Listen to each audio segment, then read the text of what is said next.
Hello, everyone. Welcome to Zen and Fanfics. Today we are featuring What If Deku Was Aizawa and Midnight's Child? The story is written by TheDemonHiei on fanfiction.net. Before we start, please like and subscribe for more content. Now, let's dive into the story. It was a quiet night in Japan. Everything was as it should be as citizens were enjoying life, knowing that they were safe. In this world, the population was filled with individuals that have certain powers known as a quirk, and some have quirks that can be used to protect people against those who would use their quirks for evil. These people would be called heroes, and the ones that used their quirks for evil would be called villains. At this time, some heroes would be on patrol to keep an eye for villains and to make sure citizens were safe. Two particular heroes, however, were currently not on duty, and instead were in the hospital where one of them was screaming in pain. "Shota, I'm going to kick you, but for putting me through this." A purple-haired woman exclaimed angrily and was crushing the hand of the man next to her. "Calm down, Amiri. Besides, it's your fault for not going to sleep." The black-haired man, known as Shota, said annoyed and yelped when his hand was crushed harder by the woman, now known as Namiri. The couple in question were Shota and Izuku Aizawa, both of which are pro-heroes going by Eraserhead and Midnight respectively. Shota's quirk was Erasure, meaning he could temporarily erase quirks, and Midnight's was Somnambulist. A gas came off of her body, putting others to sleep. The two met during their time at UA, the top school for those training to become heroes, and they were in the same class. The two didn't really like each other at first. Namiri that Shota was a loner, and Shota thought Namiri was a diva. Though the more time they spent with each other over the years, they grew close and in love. They got married a few years after graduation, and Namiri was pregnant with their first child, hence why she was in the hospital screaming and crushing her husband's hand. "I know it hurts Mrs. Aizawa, but just keep pushing. It will be over soon," the doctor said, trying to encourage her, but Namiri was having none of it. "I've been pushing for 2 hours." Namiri yelled in pain and in annoyance, causing the others in the room to flinch. Nevertheless, Namiri kept pushing even though it was killing her on the inside, but she knew that it was going to be worth it. She loved the idea of being a mom and having a child of her own, and even though Shota didn't seem to be excited on the outside, she knew that he was excited on the inside. Namiri grit her teeth and gave one big final push, and to her, in Shota's relief, they heard crying of an infant. Namiri collapsed on the bed exhausted, but so happy their child was born. "Congratulations, Mr. and Mrs. Aizawa. It's a healthy baby boy," the doctor said happily as the nurse wrapped the boy in a cloth and handed him to his mother. "Ah," Namiri said with a smile as her husband placed a hand on her shoulder, smiling as they looked at their new son. The married couple observed their son and saw that he had black hair, just like Shota, but it was only a tuft and not a mop like Shota had. His skin was pale like Namiri's, and then he yawned a bit, opening his eyes a little, showing that he had blue eyes like his mother. The boy really was a mixture of the two of them, and they couldn't be happier. Namiri placed a kiss on her son's forehead and then cooed softly at him. "Welcome to the world, Izuku. Mommy loves you so much," Namiri said happily as she handed him off to Shoyuta, who smiled at the baby. Shota would be lying if he said that he did not have worries about being a father, because he did since his own father had died when he was very young. Still, he loved Namiri with all of his heart and knew that as long as she was by his side, they could do anything. Looking at his son now, though, Shoyuta was already planning for the future as he knew his kid could be a great hero as long as they raised him right. Shoyuta then noticed that his son was smiling at him while sucking his thumb, and Shoyuta smiled right back. "Izuku, huh? That's a nice name, Izuku Aizawa," Shota said, smiling, and Namiri smiled, as well as they held their son close. A couple days later, the hospital said that Namiri was free to go back home, and the Aizawa family was ecstatic because they hated living in the hospital. Namiri got out of the bed with a little too much excitement once they took the 4 out of her. She was still tired, but that tiredness was pushed to the back of her mind as she took Izuku into her arms as Shota grabbed all of their stuff and they headed to the car. Both Shoyuta and Namiri were excited to finally start their lives as parents, but quickly found out that it was not as easy as they hoped it would be. Like all new parents, Shota and Namiri had struggled with taking care of their newborn because he woke up randomly at night at the worst times and kept crying. Now, this was not because Izuku was angry or anything like that. He couldn't talk, so crying was his way of telling them that he was hungry or that he needed to be changed. Namiri had been thinking about using her quirk to put Izuku back to sleep so she and Shota could go to bed, but she didn't want to risk Izuku getting sick or anything like that. The couple had tried to get their good friend Hisashi Yamada, aka Present Mike, to babysit Izuku so they could go out or get extra rest. It turned out to be a terrible idea because Mike always overfed Izuku and never burped him, causing the boy to keep vomiting. It was hell trying to take care of an infant, but Namiri and Shota were determined, even though they lost their minds at times. It wasn't like they could be angry at Izuku either. He didn't know how to do anything else at that age. It was something that they just had to live with, as if being pro-heroes was not hard enough. The years had gone by, and the baby that Namiri and Shota had struggled to take care of became a teenager and was in his last year of middle school. Over the years, Izuku had expressed his dream of becoming a pro-hero just like his parents, to which both of them were proud about. Izuku was told stories of his parents' lives as heroes, and he wanted to fight like his dad because he thought it was so cool that he fought like a ninja. He also thought that his mom was cool because she kept her wits about her and was able to trick enemies easily. Shota and Namiri would never forget the day that they went to the quirk doctor and found out Izuku's quirk. The kid was bouncing up and down the whole time, and even though they told their son to calm down, they couldn't help but smile at his energy. Finding out your quirk was exciting for any child. It was pretty much finding out what your superpower was. Izuku said that it didn't matter what quirk he had, he would still do his best to become a hero, just like his awesome parents, making both his parents happy. Apparently, Izuku's quirk was very similar to Shota's, but in fact it was a bit more powerful. Just like Shoyuta, Izuku could erase people's quirks by looking at them, but the effect wears off when he blinks, and he can't use it continuously because it gives him dry eye. His hair also stands up just like his dad. However, unlike Shoyuta, Izuku's quirk has greater distance, and he can even paralyze mutant quirks, whereas Shota's erasure had no effect on mutant quirks. Seeing as though it was different from erasure, Izuku called his quirk suppress, giving his own spin on it. While he didn't get his quirk from his mother, Izuku got plenty of other things from her, mainly his appearance.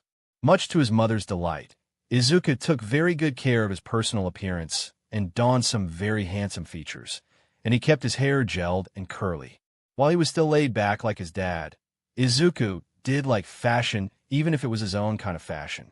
He didn't like wearing suits or anything like that, but he did like the leather jacket his mom got him and the other clothes he got to buy when shopping with his mom. He even wore earrings as a result of winning a bet with his parents that if he got a 100 on a test in a subject he struggled at, then he could get them, which he did to his parents' dismay. In terms of training to become a hero, it was very tough, but Shota had taught Izuku everything he knew, as well as Namiri. Luckily, Izuku made it adamant that he wanted to learn, so training became he and Shota's father and son bonding time. Whereas with Namiri, Izuku bonded with her by shopping and doing other local things. It was true that Shota was a SLV driver, but Izuku had accepted his lessons gratefully and learned the art of stealth and combat. Izuku knew that he couldn't rely on his quirk, especially since using it over and over could damage his eyes, so he welcomed his parents teaching him armed combat. Shoyuta had trained Izuku using his own fighting style, and even had the kid jumping off buildings as a form of training. Izuku told them that he wanted his own capture weapon to fight with, but he didn't want it to be a scarf because then he felt like he was just copying his dad. So, for his 12th birthday, they got him a capture weapon in the form of black chains that worked just like Shota's scarf did. Shota even taught Izuku how to use knives, but Izuku used kunai since he was a ninja fanatic. Namiri helped Izuku with learning how to use his chains since they reminded her of her WHB. Both Shoyuta and Namiri had the fear that training Izuku with the experience of two pros would lead him to become arrogant and think he was above everyone else who wanted to be a hero. To their pleasure, they could not have been more wrong.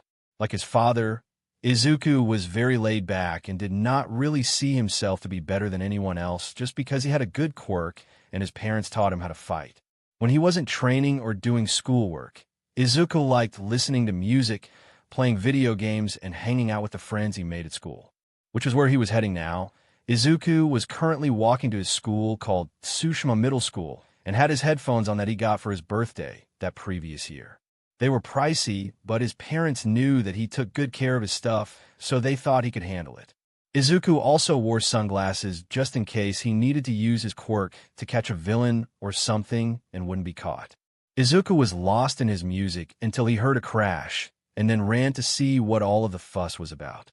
Izuku soon found himself in a crowd of people watching three pro heroes trying to stop a giant villain who was committing a number of crimes.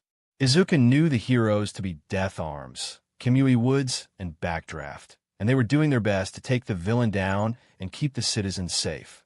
While he didn't consider himself to be a fanboy, Izuku was very knowledgeable about the heroes that Japan nested. He thought that looking at how they utilized their quirks and fighting styles would help him with his own training of becoming a hero one day. As he and the crowd saw Kamui Woods nearly tie the giant villain up with his vines, a huge blonde woman came out of nowhere and kicked the villain down. Piece of cake for the world's next hottest hero.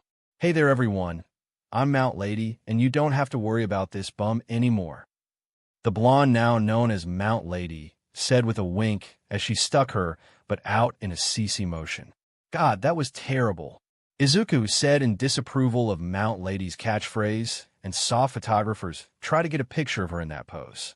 After seeing that the villain had been restrained, Izuku had made his way to his middle school as he thought about what transpired. Apparently, the woman named Mount Lady was a new hero that had just made her debut, even though Izuku thought it was wrong of her to steal the spotlight from Kamui Woods, but hey, that's life. The woman seemed like kind of an airhead, but Izuku could not deny that she could use her sexiness to gain advantage in a situation.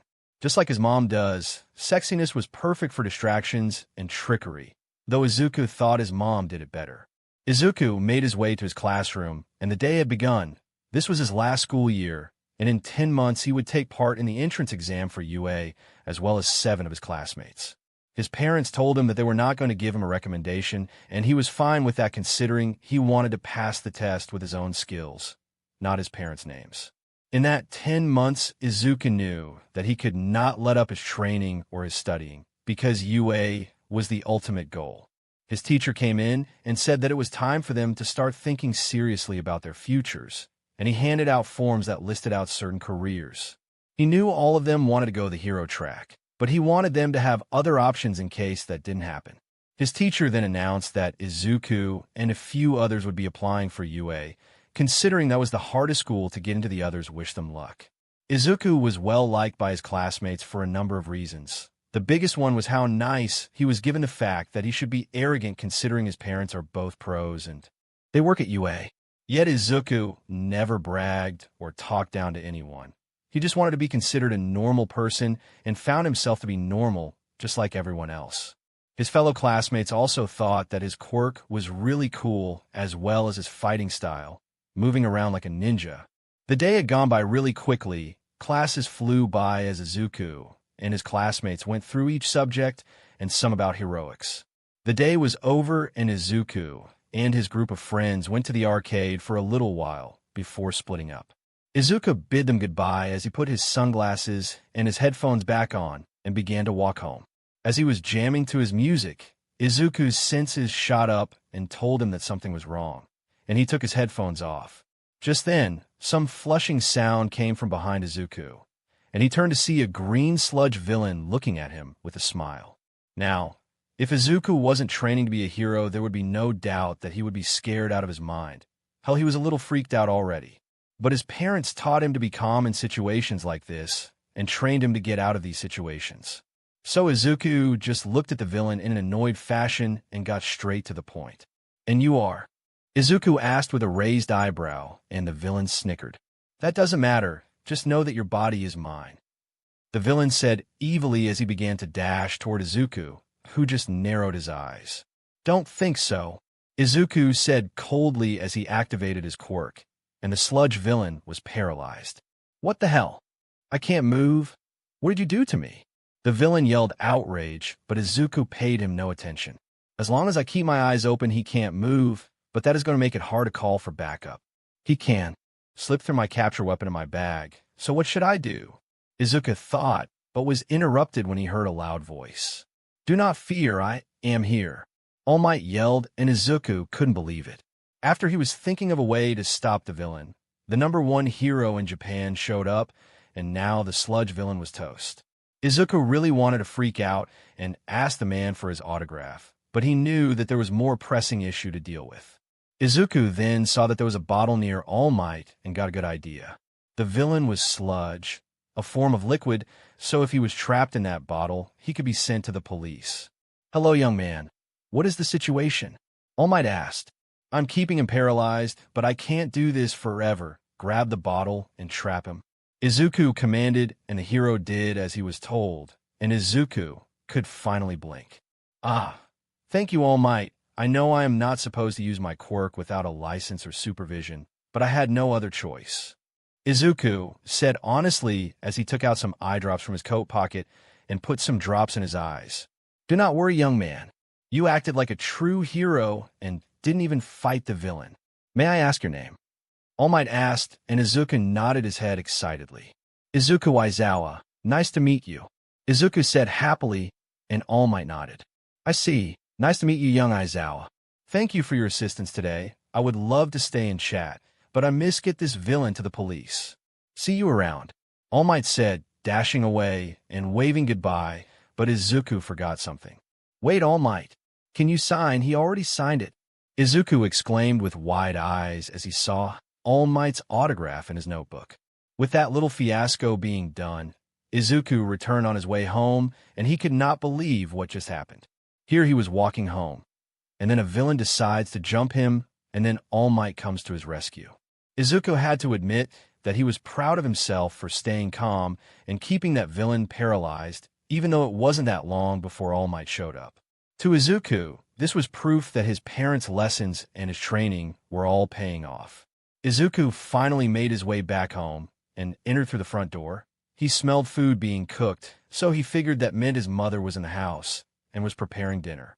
The Aizawa house was a pretty good size considering that Shota and Namiri both had UA teacher salaries and they paid pretty good. There were multiple rooms, and there was also a dojo, so the three Aizawas could practice their skill. Izuku took off his shoes and went to the kitchen to find his mother in regular clothes making dinner. "Hi, Mom, I'm home," Izuku said with a smile as he hugged her, and Namiri smiled back and patted her son's head. "Hello, Aizu, welcome home.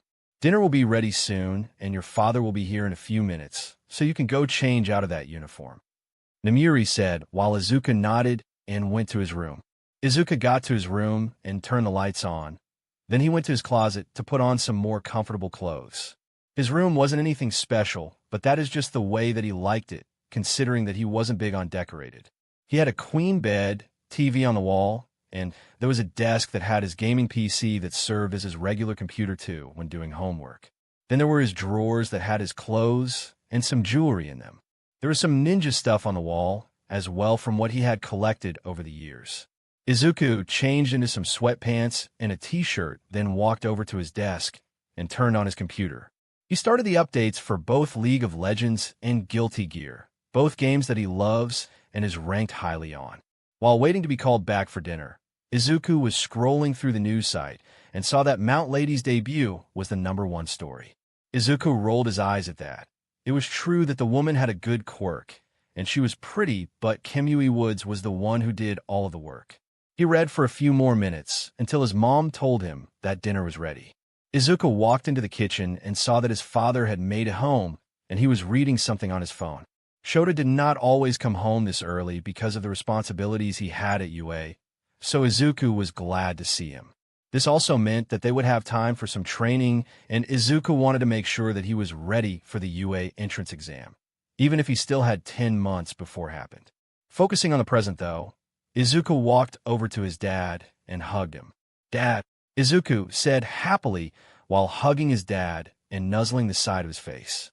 "Son," Shoyuta said while scratching Izuku's head as his son hugged him. Namiri chuckled at the two men in her life and started setting the food down. Izuku quickly set the table, and the family began to have their dinner. They started talking about what was going on at UA, and both Shota and Namiri said that it was a lot of paperwork that they did not want to do. Izuku tried to use this to get them to tell him what was going to be on the entrance exam, so he could be fully prepared, but they weren't falling for it. The conversation then switched to Izuku and what he did today. "So Aizu, how was your day? Anything interesting happen?" His mom asked. "Oh, nothing much. Saw Mount Lady's debut, heard her use a terrible line, then went to school, and afterward a villain attacked me on my way home, and then I paralyzed him, and All Might came and beat him," Izuku said nonchalantly as he grabbed another dumpling. But he saw his parents looking at him with wide eyes. "What?" Izuku asked curiously. "What do you mean, what? A villain attacked you? Are you hurt anywhere?" Namiri asked as she started touching Izuku looking for bruises, but he just pushed away. "I'm fine, don't worry. Like I said, I paralyzed him, and he didn't touch me," Izuku reassured while his dad sighed. "Kid, you know you're not supposed to use your quirk without permission," Shota said with disapproval.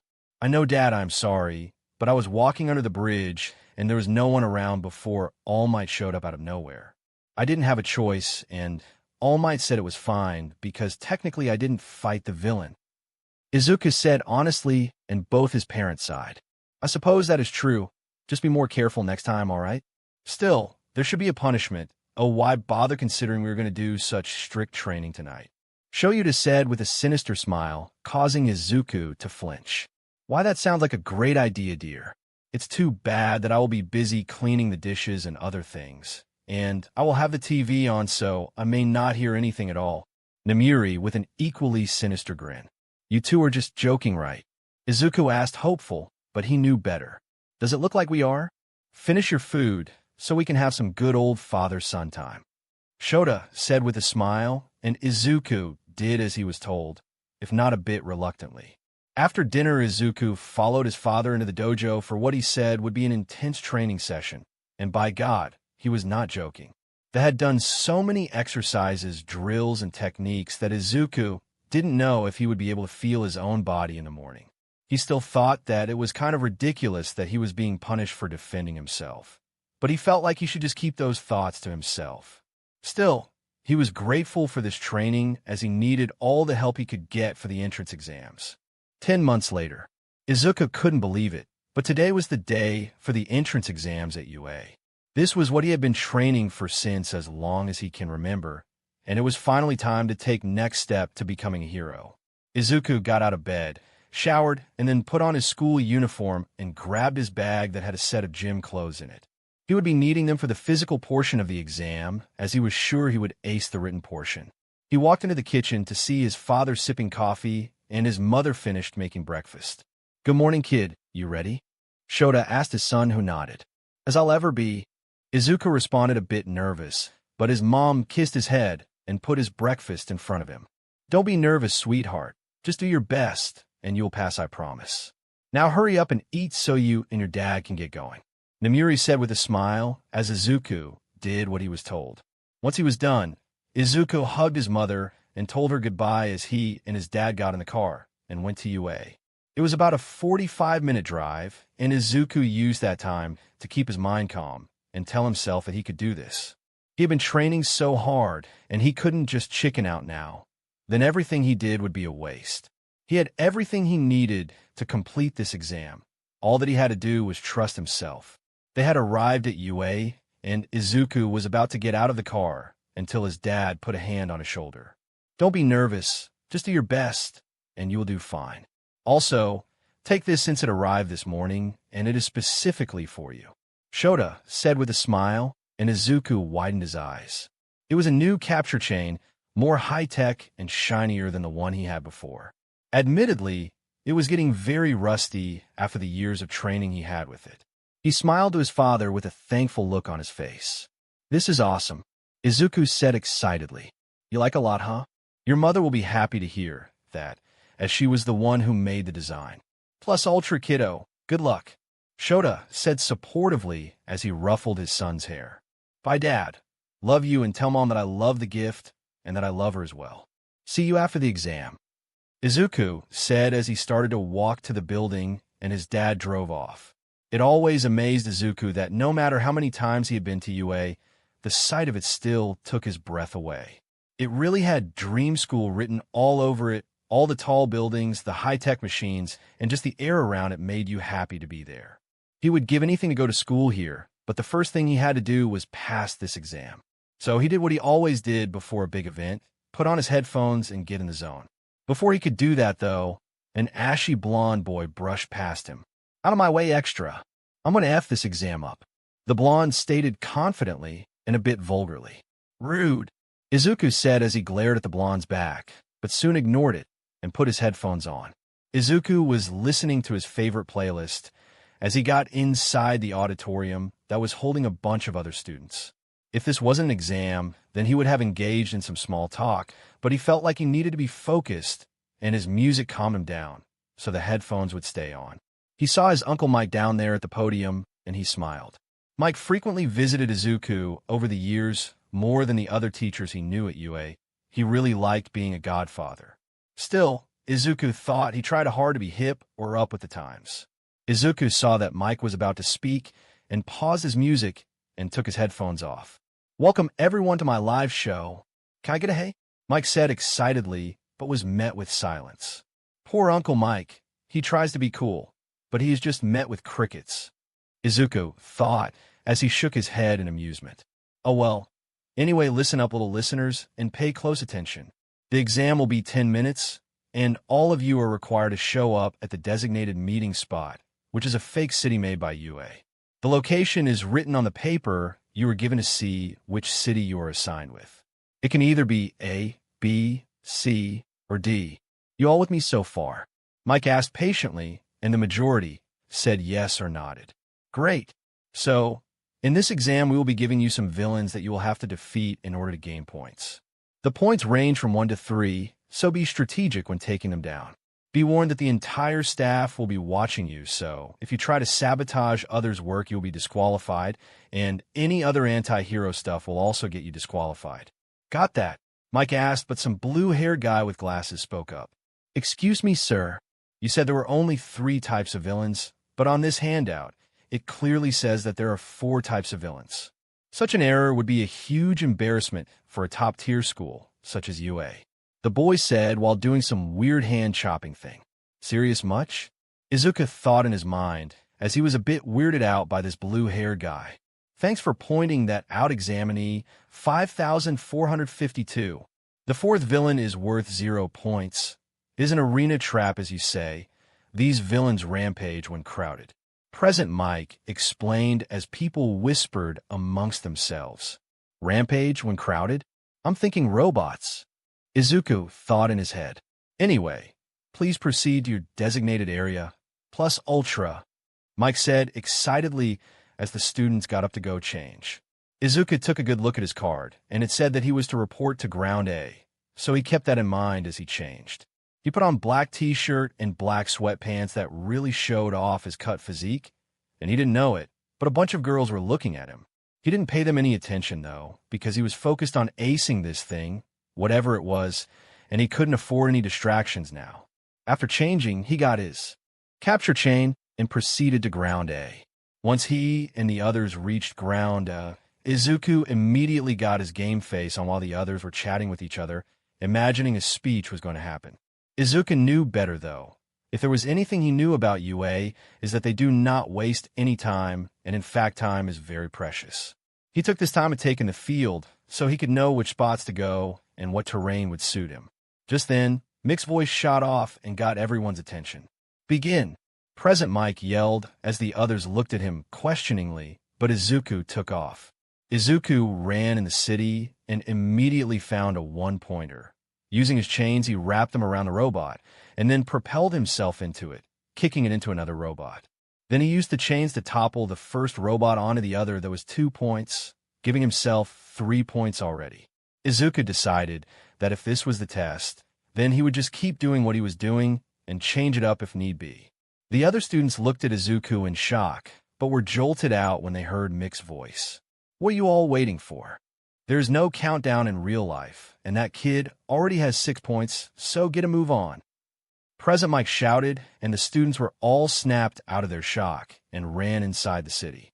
About 7 minutes had passed, and Izuku had counted that he had about 35 points, and he figured that was good enough to pass. He didn't need to use his quirk because he was going up against robots, but his arms were exhausted from using the chains so much. He used them to tangle robots and bring them down, and he used the chains to pierce through the bodies of the robots. And now he was currently going to use them to save 2 examinees that were about to be crushed by debris. "Watch out!" Izuku yelled as he wrapped his capture chain around them and pulled them back. "Thanks," they both said gratefully, and he nodded. "No worries, just stay alert," Izuku said seriously as he waved his hands off because they were aching. Izuku figured he was done, but then he and the other students felt the ground rumble and then saw a building turn into an actual robot. They really were not playing around, and the other students backed up in fear, and he did not blame though. Why waste stamina on that? He was going to leave until he heard a cry for help and saw a brown-haired girl with her leg stuck under debris, and no one moved to help her. Izuku knew he had to do something, and then he saw that weird blue-haired kid with glasses and got an idea. "Hey, glasses, come with me, quick," Izuku commanded as he dashed to the girl, and the other boy followed. Izuku used his capture chain and wrapped it around the girl, but made sure to keep it loose so it would not crush her. Then he used his strength to swing her by pulling it as hard as he could and threw her to the blue-haired kid with glasses. "Catch!" Izuku ordered, and the blue-haired teen completed his task by catching the girl. "Excellent work," the blue-haired teen praised, and the brunette looked grateful, but then widened her eyes. "Look out!" the brunette yelled, and Izuku looked confused until he saw the giant robot's arm come straight for him. "Oh, damn it," Izuku said as he put up his arms to block, but he still felt the hard impact as he flew back and hit the side of the building in a lot of pain. "The test is over. Izuku, are you okay?" President Mike asked, horrified. "Well, I don't think my arms are supposed to be this color," Izuku said through gritted teeth as he winced in pain. The other students looked scared for him and his arms that were purple. "I said the exam is over. Please leave," Mike commanded as the students left, and in came Izuku's parents and recovery girl, as well as Nizu. "Oh my god, Aizu, my baby, is he going to be okay?" Midnight asked with tears in her eyes as Shoyuta comforted her. "That is one bad hit you took, dear. Let me fix that," recovery girl said as she kissed his arms, and they healed, relieving Izuku of the pain. "That's the good stuff. Thanks, recovery girl," Izuku said as he got up and bowed to his healer while his mom hugged him. "I'm okay now, Mom, promise," Izuku said honestly as he hugged his mom back, and his mom just hugged him tighter. "We are sorry that you had to get hurt because we couldn't stop the robot in time," Nizu said in disgrace, but Izuku waved him off. "Don't worry about it. Everyone is safe, and that is what matters," Izuku stated. "Self-sacrifice is essential in heroics, and you've shown that you have that trait too. You did great today, kiddo. Your mom and I are so proud," Shoyuta said honestly while ruffling his son's hair. "Thanks, Dad. Yawn. I'm exhausted. Can we go home now?" Izuku said tiredly, and his parents chuckled. "Yeah, we're done for the day. Let's go home, kid," Shoyuta said as he wanted to go home as well. The Aizawas said their goodbyes to the staff of UA and went to the car so they could go home. Izuku sat in the back, and his mom gave him his precious headphones that he took graciously. Izuku fell asleep in a matter of minutes and did not wake up until they got home. Shoyuta and Namiri knew that it was for the best and decided not to wake him. Even though they were horrified about what happened earlier, they were still so proud of their son and could not wait for him to be at UA. A few days had passed since the UA entrance exam, and good God, were they stressful for Izuku. He and the other students had a week off from school because this was the week that they got their results back from UA, and any other school students applied to on Monday that next week. Izuku thought that he had enough points to pass the practical, and he figured he did well enough on the written exam. But the teachers were going to see that hit he took from the robot and hope they didn't take it the wrong way. His dad said that his self-sacrifice to save that brown-haired girl showed that the essence of being a hero and putting others first, so he hoped the other teachers thought so as well. The days after the exam, Izuku just relaxed at home and trained with his family. Not as hardcore as before since his mom made him take it easy after the hit his arms took. Izuku assured his mother that he was fine, but she was having none of it, and that woman could be very scary when she was angry. Other than training and meditating, Izuku also spent his days playing games with his friends online, which was a recurring event for them. He nor his friends really went to each other's houses because there was so much to do in town, and they all had gaming PCs, so they preferred doing those things. A new game called BlazBlue Cross Tag Battle came out, and Izuku was excited because it featured characters from one of his favorite games, Persona 4 Arena Ultimax. The group of friends had an online tournament that they streamed on Izuku's Twitch channel, and Izuku won, using Narakami and Jubiei. His friends said it was unfair that Izuku was so good at video games, and he told his friends to deal with it. His friend Toshiro said that Izuku was lucky that the DLC characters weren't out, otherwise he would kick his butt. Izuku just waved him off, though, and said that Toshiro was just making excuses. Izuku had his gaming channel for about 2 years, and he had about 10,000 subscribers, which was not that much in this age, but it was more than enough for him. Mostly he would just stream the games that he wanted to play, and sometimes, like the other day, he would join his friends in games they were playing. Izuku didn't play every day, though, and he would mostly stream when he had nothing else to do and his friends were busy. His channel was called Ghost Gaming because Ghost was what he wanted his hero's name to be. Since his fighting style included him being stealthy and using quick attacks, Ghost sounded like the perfect name for him.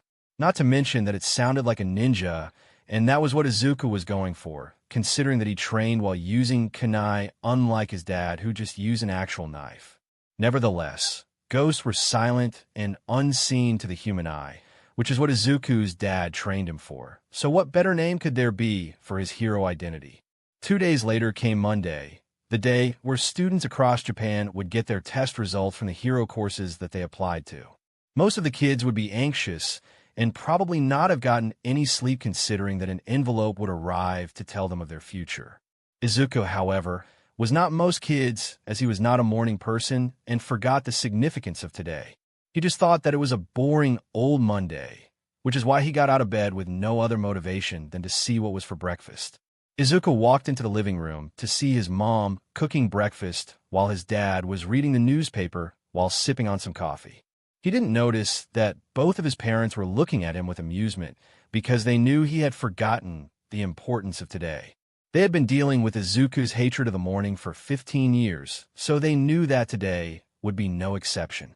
They found it especially funny because Izuku had been stressing about the results ever since the exam, but on the morning he would get them, he forgot about it. "Good morning, Mom and Dad," Izuku said with a yawn, and both of his parents looked at him with amused smiles on their faces.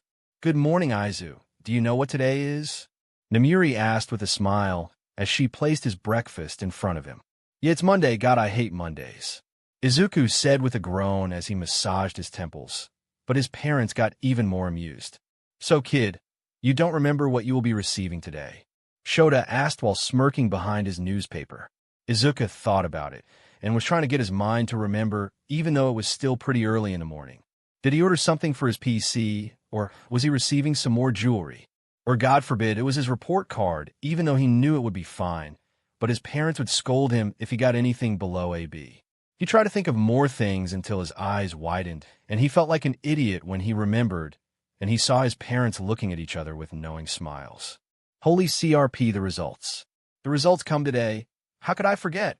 Izuku said as he was freaking out, and his parents were laughing at him. "They're right here, baby," Namiri said in amusement as she held up an envelope, and Izuku looked at her with wide eyes. "Mom, why didn't you tell me the results were here?" Izuku complained, but his mother just flicked him on the forehead. "Because you need your rest, and the results were not going anywhere, so I thought it would be best to wait until you woke up," Namiri said in a motherly tone and ignored Izuku's yelp as she flicked his forehead. "Okay, fine. Can we see the results now?" Izuku asked, and his mother smiled and gave him the envelope. Izuku took the envelope from his mother and sat down at the table with his parents. He opened the envelope, and it revealed not a letter, but a strange circular device. Izuku rolled his eyes, Of course, Yue could not send something as simple as a letter. Even so, he pressed the button, and some sort of projection appeared. Izuku looked at his parents weirdly, but they just smiled as the projection finished uploading, and Izuku could not believe what he saw. "Booyah!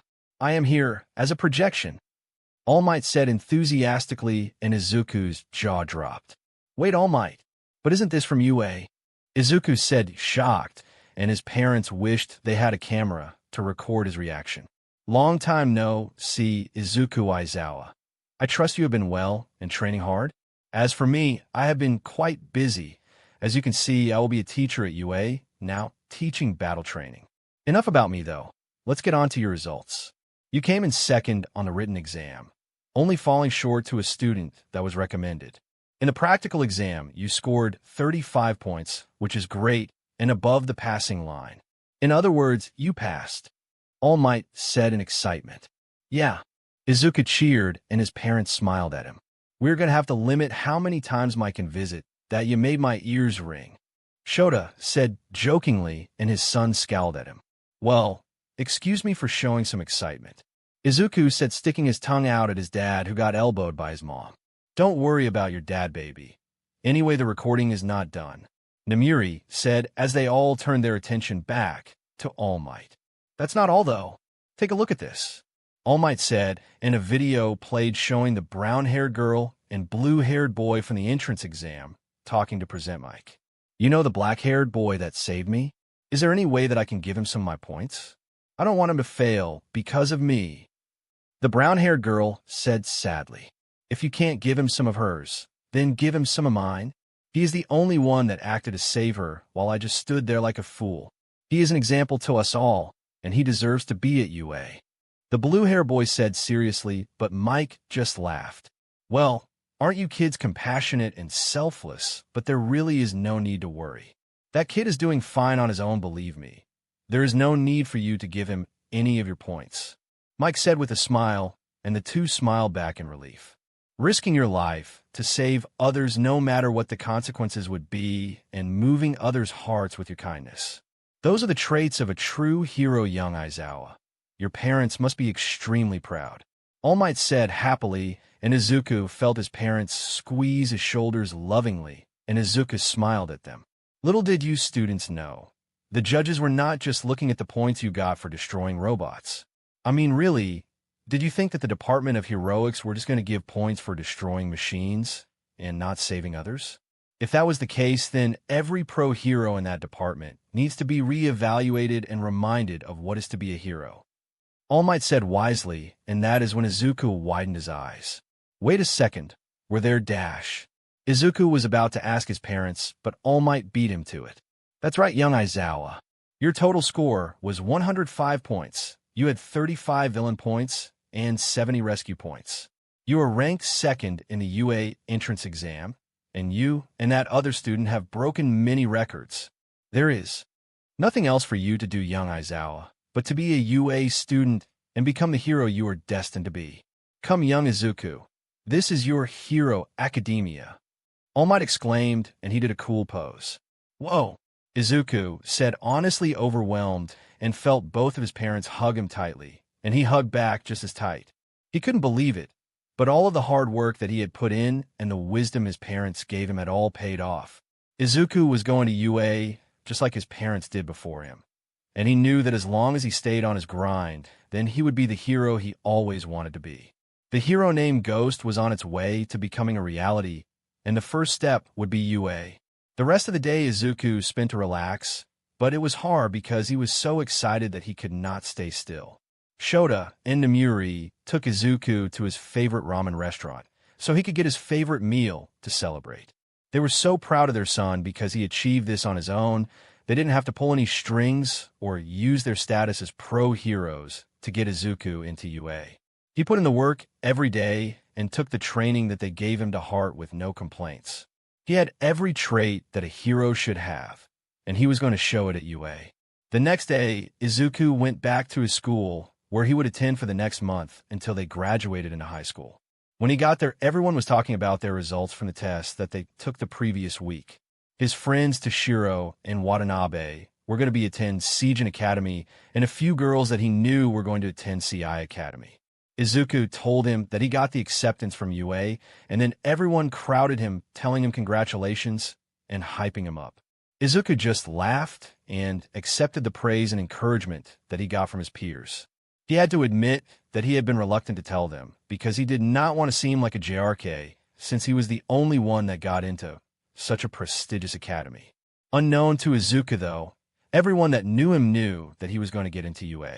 It didn't matter that his parents were pros. Izuku worked hard every day, and they knew that because he would go home early saying that he'd train. He was hardworking, caring, and compassionate, all things that a hero should be. If Izuku wasn't accepted to UA, they didn't know who would be. The teacher came in soon after and told them all to take their seats, and they did. He congratulated those that were accepted into the many hero courses across Japan, and also gave a round of applause to those who would be attending regular schools as well. He gave the knowledge that you did not have to be a hero to change the world, and that fighting crime was not the only way to do that. He assured all of his students that they had bright futures ahead of them, to which they all smiled and thanked the man. Time flew by the next month, because before Izuku knew it, it was his first day at UA. The previous month, he made a mission to hang with his middle school friends as much as possible, because when he got to UA, he knew that he would not have a lot of free time. So, they went to the arcade, movies, and even karaoke, which Izuku did not want to do, but did it anyway because they wanted to. The weekend before he would start at UA, he wished his friends good luck, and they did the same to him. He promised that he would still be online and play games with them, but he didn't know if he could meet up in person very often. Namiri had taken Izuku clothes shopping the previous weekend because she thought that he needed to up his game more now that he was going to high school, and she wanted some bonding time with him. They walked around the mall, and Namiri tied her hair back and was wearing his sunglasses so people would not recognize her as a hero. She told Izuku that he would have to start learning how to wear collared shirts and not just the t-shirts he loved wearing, even though they were a bit stylish. Namiri told Izuku that girls would notice him more if he would wear these kind of clothes, to which he disagreed, but kept his mouth shut so he would not make his mom angry. They got him a couple of new shirts to which Izuku could add his own style to, and Namiri bought him some new shoes to go with his UA uniform. It was a bit of a long day, but Izuku liked spending time with his mom and was grateful that she bought him so new clothes. Here he was now, in his room getting dressed early in the morning to take on his first day at UA. Izuku did not know how he got any sleep last night because he had been excited since 5 p.m. the previous day. He had checked if his backpack was packed at least 3 times, and his headphones had a full charge on them, so he could enjoy his music on the way there. He didn't need his capture chain for today. His dad told him that usually on the first day of UA, there would just be regular classes and a quirk assessment test. With that in mind, Izuku was ready for the day, and nothing could bring him down. Well, there was one thing. Do I really have to wear this stupid neck trap? This thing is so itchy. Izuku asked his parents in annoyance while he was tying his tie. Yes, honey, you have to wear it. If you don't like it, go complain to Principal Nizu. Namiri said in a smug tone, to which Izuku grumbled in annoyance. Finally finishing tying his tie, Izuku grabbed his bag and put his headphones around his neck, and then left his room. He found his parents in their hero costumes at the kitchen table eating their breakfast and obviously waiting for him. His dad's costume was a black jumpsuit that had his gray capture scarf around his neck, while his mom wore a black leotard over a white jumpsuit. His mom's costume was a bit raunchy, but she was the R-rated hero for a reason. Being employees at UA meant they had to go in early, and therefore meant that Izuku also had to go in early. Why do you two get to wear your costumes? Izuku complained, and his parents chuckled. Because we are pros, teachers, and most importantly adults who could do whatever they want. Now hurry up and eat, son. We gotta get going. Shota said with a smirk on his face that widened as Izuku grumbled. Once Izuku finished his breakfast, the family got into their car and began their way to UA High School. Izuku was listening to his music while his parents were talking about work stuff. He was excited to see what his first day at UA would be like. He wondered who his teacher would be, as his parents did not give him any info when he asked. He also wondered if those 2 students that offered him their points would be in his class. Izuku hoped to God that vulgar blonde kid would not be in his class, though. He wondered if he could back up all that talk from the entrance exam. The Aizawa family arrived at UA, and just like the other times that Izuku had been there, he was mesmerized. He did not think that he would ever get used to seeing the wonder that was UA. It really was perfect, and he felt honored to be attending. He and his parents walked inside, and they led him to the faculty room, which they told him was where he could find them if he needed something. Once they reached the faculty room, his father gave him his instructions for the day. "All right, kid, you said that you were in class 1A, right? It's just down this hall to the right, okay?" Shota told his son, who nodded excitedly.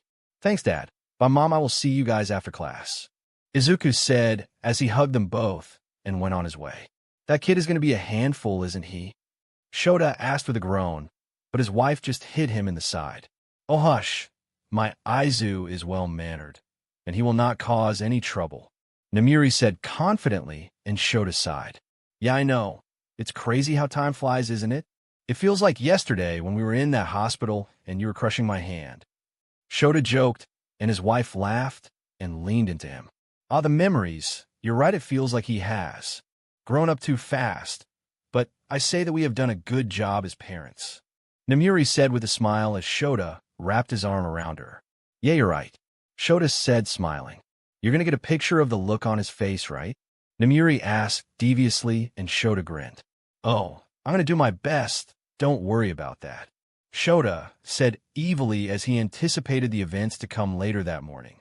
Izuku had found a classroom where Class 1A would be having their lessons and was immediately weirded out.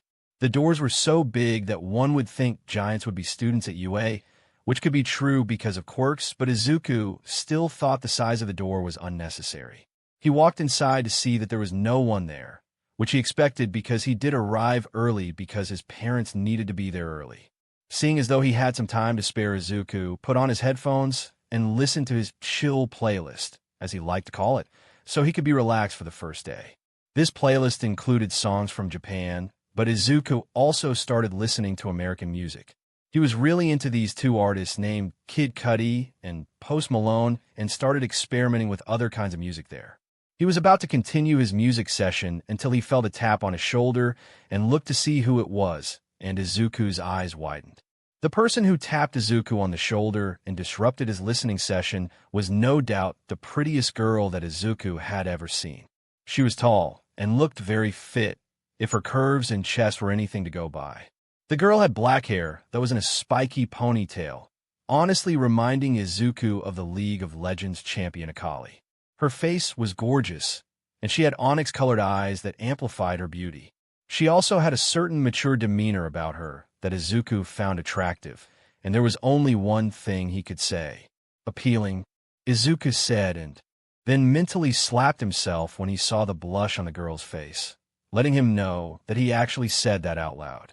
The girl in question was thankfully for Izuku's compliment as she stared at the boy in front of her with a blush on her face. She thought this boy to be very handsome. His face was very smooth, and she thought his blue eyes were as pure as the ocean. The girl also thought that the boy was attractive physically as she could see his muscles and toned physique even though he had a uniform on. Then there were his earrings, which she thought gave him a mature vibe. The girl was very interested but knew that they could not keep staring at each other. So she spoke up. Hi. My name is Momo Yairozu." The girl, now known as Momo, said with a smile. "Hey, my name is Izuku Aizawa," Izuku said as he smiled back and shook the girl's hand. "It's nice to meet you, Aizawa. I hope we can be friends," Momo said kindly. "Same here, I think we will," Izuku said happily. "So, Aizawa, why were you here so early?" Momo asked curiously, and Izuku just scratched his head. "Well, Izuku started, but they were interrupted by the other students coming in. Multiple students their age started coming into the classroom, and they all varied by looks and personality. Every one of them was different. There was a boy with multiple arms, a pink alien girl, and even a boy with the head of a bird. Izuku noticed that unfortunately the vulgar blonde boy that pushed past him at the entrance exam was in his class.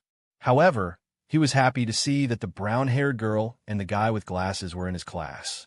Speaking of which, they were both coming over to him.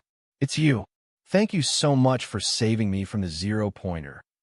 The girl said in gratitude as she bowed. Don't worry about it. Besides, it wasn't just me this guy helped too. Izuku said as he pointed at the kid with glasses. Yes, but you were the one who came up with the plan and were the first one to go help her. I only did it because of your command. Clearly you understood that there were points for rescuing as well. The boy with glasses said in a serious tone. I actually didn't. I just knew that she had to be saved. Izuku said sheepishly, and the boy with glasses looked dumbfounded. Aizawa? I'm a bit confused. What is a zero-pointer, and who are these two? Momo asked, completely confused. Oh, sorry about that, Yaoyorozu. The zero-pointer was a gigantic robot that was about 4 to 5 stories tall, and every ran from it. However, this girl had her leg trapped from a piece of falling debris, and this guy, and I rescued her. The robot managed to hit me and messed up my arms, but Recovery Girl was able to make me good as new. As for their names, well, I don't really know their names. Izuku said as he chuckled, and the group sweat dropped. My name is Ochaco Uraraka. It's nice to meet you. The girl now known as Ochaco said in a bubbly tone. My name is Tenya Ida. It is a pleasure. The boy now known as Tenya said politely. Izuku and Momo introduced themselves to the group and began to talk about what they thought they would be doing as a class today. Izuku was involved in the conversation, but he noticed something in the doorway that looked awfully familiar. Then, as he got a better look and his fears were confirmed, causing his excitement for today to turn into misery. He knew what was in that sleeping bag, and he knew that today was going to be harder than he thought. Oh, sweet merciful heaven, Izuku thought as he rubbed his temples, and the others wondered what was wrong until they heard a voice. If you're just here to make friends, I suggest you go home. Shota Aizawa said, and everyone looked at the sleeping bag. What is that thing? Everyone besides Izuku shouted in their mind. It took you all 8 seconds to shut up. That's not going to work around here. Time is precious. Rational students would understand that.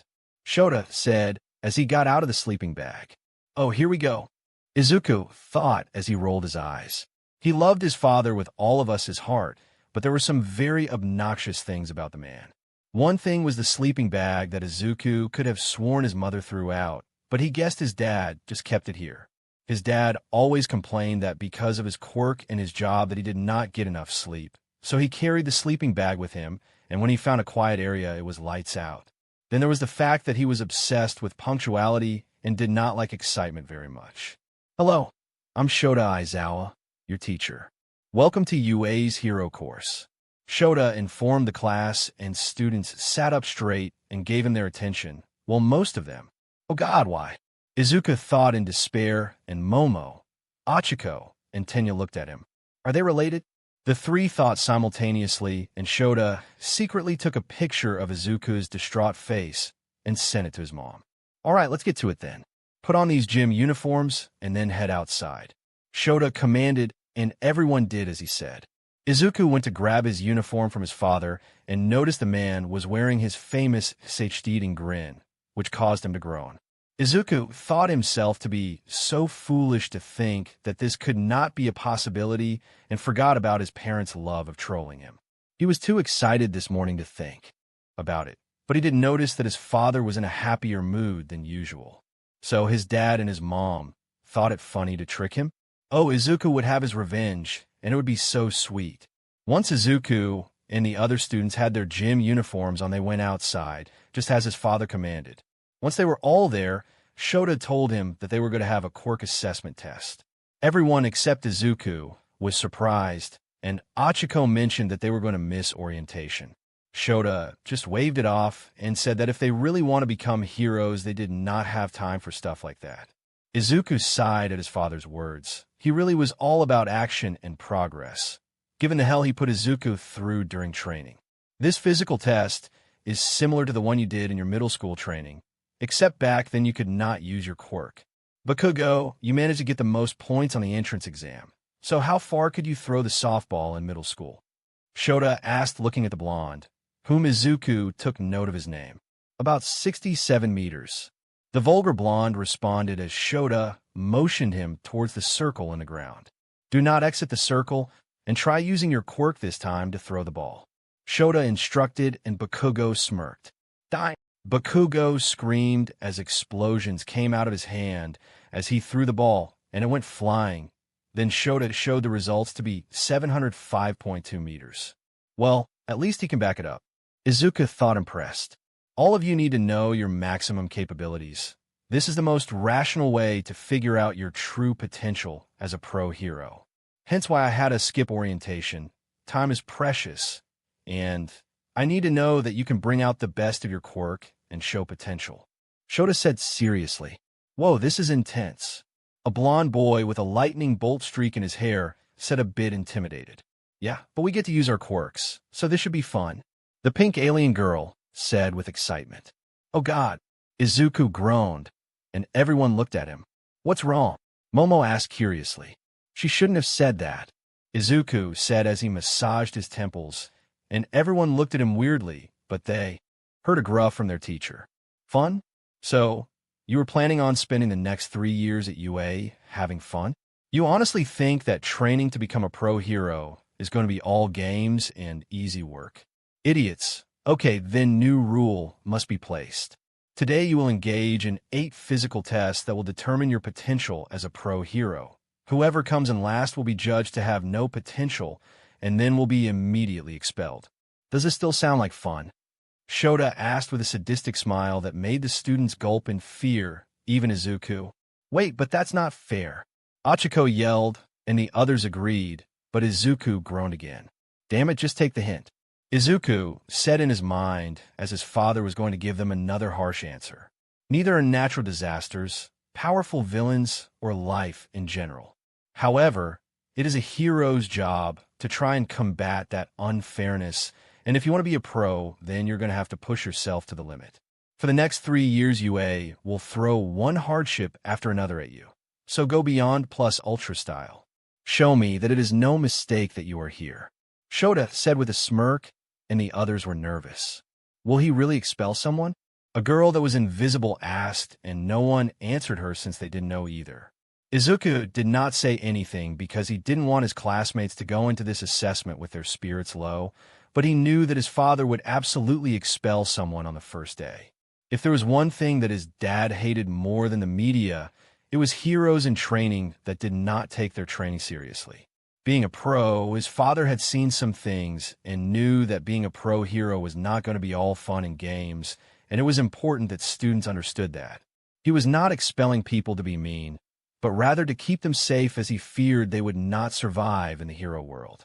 Well then, enough chatting. Let the games begin, Shota said with a smirk, and the quirk assessment had started. Izuku would be at a disadvantage, but his quirk would not really help him in any of these tests. But he wasn't worried at all. This was really what his parents had trained him for, building up his physical abilities, so he did not have to rely on his quirk constantly.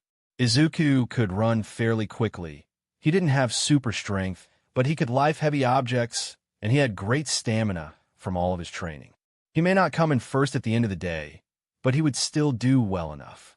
The first test was the 50-meter dash, and Izuku did well, coming in at 12 seconds, and that was because he pushed himself to the limit. He went on runs in the morning during junior high, so he could build up his stamina, so when he dashed it would not make him pass out. Then, during the strength grip test, he hit about 170 kilograms, which is better than he had expected. All that weightlifting and sparring with his parents must have really paid off. The next 2 tests were not that hard for Izuku. He did sit-ups and the side jump test and got good scores. His training helped him a lot, but Izuku was wide-eyed when he saw some girl jump like a frog in the long jump test and jumped over the pit. He didn't do nearly as good in the long jump test. He also got to see others use their quirks and thought they were so cool, like one guy had this laser coming out of his stomach, and he shot across the 50-meter dash. The last test was the softball throw, and Izuku knew that he was not going to do as well as the others on that. It is what it is. His quirk could not help him with things like that, and he couldn't really use his capture chain for this assessment, so he wasn't mad about it. He was shocked to see Ochaco do the pitch test, as her quirk apparently gave objects 0 gravity, and her score from the ball throw was infinity. He also noticed that Momo had some kind of creation quirk because she had been using multiple items throughout this whole test, and as far as he knew, they couldn't use support items for this assessment. Before they knew it, the assessment was over, and everyone was anxious to see what their score was. Mostly because they were still scared about being expelled on their first day by their sadistic teacher and wanted to be in relief. The results came up on Shota's phone, and Izuku saw that he had somehow come in 7th place, which surprised him. He thought that he would be in the double digits considering that he did not use his quirk the whole day. Someone named Minoru Mineta was 20th though, and he wondered who that was before he heard a yell. "No, I'm in last place. I'll be expelled." Some purple ball-haired midget yelled in despair, and Izuku turned to his dad and gave him a look that he had been using for years. "By the way, I was just lying about the whole expulsion thing, so relax. It was just a logical deception to get you students to give it your all in the test," Shota said with a smile. "What?" Everyone except Izuku, and surprisingly Momo shouted. "I'm surprised that the rest of you did not figure that out. I'm sorry, I guess I should have said something," Momo said apologetically, and the others looked at her irritated. "Yeah, you should have." They all thought with irritation. "Anyway, that is all for today, and you should go back to the classroom and pick up a syllabus. You need to read it before tomorrow, got it?" "Class dismissed," Shota said, walking away before his son spoke up. "Logical deception, huh? Is that what you call it?" Izuku asked his dad with a knowing smile on his face. His dad just smirked at him and walked off. "What was that about?" Ochaco asked him, and the others wanted to know as well. That was not a logical deception. He really was going to expel someone if he didn't like what he saw. In fact, Shota Aizawa has expelled over 150 students during his tenure as a teacher at UA. He is considered to be UA's strictest teacher. I guess he just likes all of us. Izuku said with a chuckle. "Wait, so today really could have been our last day?" Mineta asked in horror. "Yep, we should consider ourselves lucky," Izuku stated, but then Momo asked a question she had been wanting to ask all day. "Aizawa, is Sensei related to you? You both have the same last name," Momo said, and everyone looked at him with wide eyes. "Yep, he's my dad," Izuku said nonchalantly, and everyone looked shocked. "Wait, he's your dad? How can he be your dad? You're so chill, and he is so strict, not to mention scary," the alien girl asked, and Izuku just laughed. "Luckily, I have some traits from my mother, and Dad just takes his role as a pro very seriously as he should," Izuku informed, and they all nodded. "Is your mother also a pro?" Tenya asked. "You'll have to find out for yourself. The only hint I will give is that she has the same eyes as mine," Izuku told them with a smile. "Speaking of which blue eyes, why didn't you use your quirk during the test? You looking down on me?" Bakugo yelled as he got in Izuku's face, but Izuku just held his arm out. "Okay, first of all, I'm standing right here, so you don't need to destroy my eardrums. Secondly, my quirk is no help in this kind of test, so I just had to use my athleticism and physical strength during this assessment. As for what my quirk is, you guys will find out soon enough. Come on, we should go get that syllabus and head home," Izuku said as he started walking away, and Momo walked with him as they talked, but the others just looked at him. This guy was the son of their teacher, and he did not need to use his quirk for the assessment test. Not only that, but he knew that Aizawa-sensei was going to expel the lowest scorer of the test, and he was still calm about it. The rest of the students wondered about how strong and skilled this guy was, and why he waited to say that he was the son of their teacher. First, though, they had to get back to the classroom and get their syllabi. When all of the students were in the classroom, they introduced themselves to each other and started talking about random things before going home. Izuku found out that Momo's quirk allowed her to use the lipids in her body to create non-living things. Izuku thought it was so cool that she could do that and understood why she placed so highly in the assessment test. Momo got a text and told Izuku that her driver was here, to which he just thought was her mom or something. Momo got her bag and began to leave, but first traded numbers with Izuku, who was happy because he wanted to get to know her better. As Momo left, Izuku reflected on the day and was satisfied with what happened, even though he was still annoyed that his parents trolled him. No matter though, Izuku would have his revenge sooner or later. With that thought, Izuku put his headphones and grabbed his bag, then went to the faculty room to get his parents so they could go home. His first day at UA was over.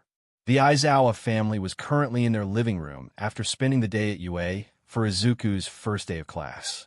Namiri had spent the car ride home laughing at the picture Shota took of Izuku's face when he found out that his dad was going to be the teacher.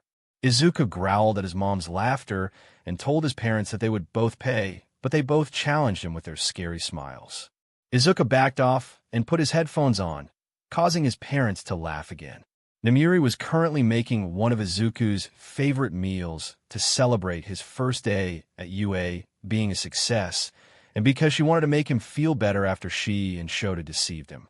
Izuku was currently on the couch, playing his Nintendo SWCH, and was playing one of his favorite games, Mario Kart. He was going to put on the TV, but his dad took it first and was watching the news to get caught up on things. Izuku felt his phone buzz and paused his game to see who it was, and a smile formed on his face. It was Momo asking what he was up to, and he responded back, and they had a conversation. Unknown to Izuku, his father was currently looking at him with a smirk on his face. He had heard what his son said to the Yairosa girl earlier, and noticed in class that the two seemed to hit it off. He wouldn't be surprised if they had started dating before the sports festival. Namiri told Shota and Izuku that dinner was ready and to come to the table, causing Shota to turn the TV off, and Izuku told Momo he would see her tomorrow at school. Izuku got to the table, and his mouth was already drooling when he saw the masterpiece that his mother had cooked up. There were dumplings, crab rangoons, and even some sweet and sour pork. There were some vegetables as well that Izuku didn't like, but he knew that he had to eat them. His mom gave him one of the sports drinks that he liked, considering that he didn't really drink soda. One thing that Izuku was disciplined about was being healthy and keeping his body right. His parents told him that being at 100% health was essential for a hero. After all, one could not rely solely on their quirk. Because of this, Izuku made sure to eat a variety of foods and drank mostly water, although sometimes he would drink a sports drink to get him some electrolytes. The food that his mom made was delicious, and she started a conversation. So, Aizu, despite the hilarious thing that happened today, did anything else interesting happen at school? Namiri asked with a smirk, and Izuku just grumbled. Now, not really. I met my classmates, and some of them seem cool. Some seem a bit weird, and one is a total JRK. My quirk didn't really have any use in the quirk assessment test, so I just had to use my athleticism to pass. It was kind of hard, but I made it work. Dad was going to expel this purple-haired kid, but I stopped him, Izuku said smugly, and Namiri looked at Shota with wide eyes. Shota, you didn't... Namiri said disapprovingly at her husband, who glared at their son, but faced his wife. Sweetheart, you know how seriously I take students becoming pro-heroes. If someone does not have the potential to be a hero, I'd rather tell them that than have them die in the field. However, it seems that Izuku's classmates all have what it takes, even though they have a lot of work that they have to do. Shota said honestly, and his wife sighed. I trust your judgment. Just try to be a bit gentler with them, all right? They're still kids. Namiri said, and Shota nodded. I will try, honey. However, I think there is something else you should know that happened today. Right, son? Shota said with his SHD eating grin, and Izuku looked at him confused, but then blushed when he realized what his dad was talking about. I don't think so, Izuku said quickly as he focused on his food, but Namiri was confused. What happened, Shota? Namiri asked curiously, and Shota's grin just widened as he saw the discomfort on Izuku's face. Well, it seems that our son and a girl from his class got to know each other a bit today. They were engaged in quite the conversation when I showed up. Mike even showed me some of the camera footage from earlier in the day. Apparently those two were the first ones in the classroom. Our son was surprised by her and called her appealing.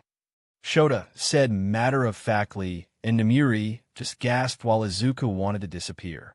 My Izu has a crush. Namiri shouted happily and hugged her son, who glared at his traitorous father, who still had that grin on his face. Calm down, Mom. I just met her today, so let's not rush things. Izuku told his mother, but his dad interrupted. You sure about that kid? You seemed pretty happy and excited when she texted you earlier. I know, because a huge grin formed on your face, and you were glued to your phone. Shota said with a smirk, and Izuku blushed.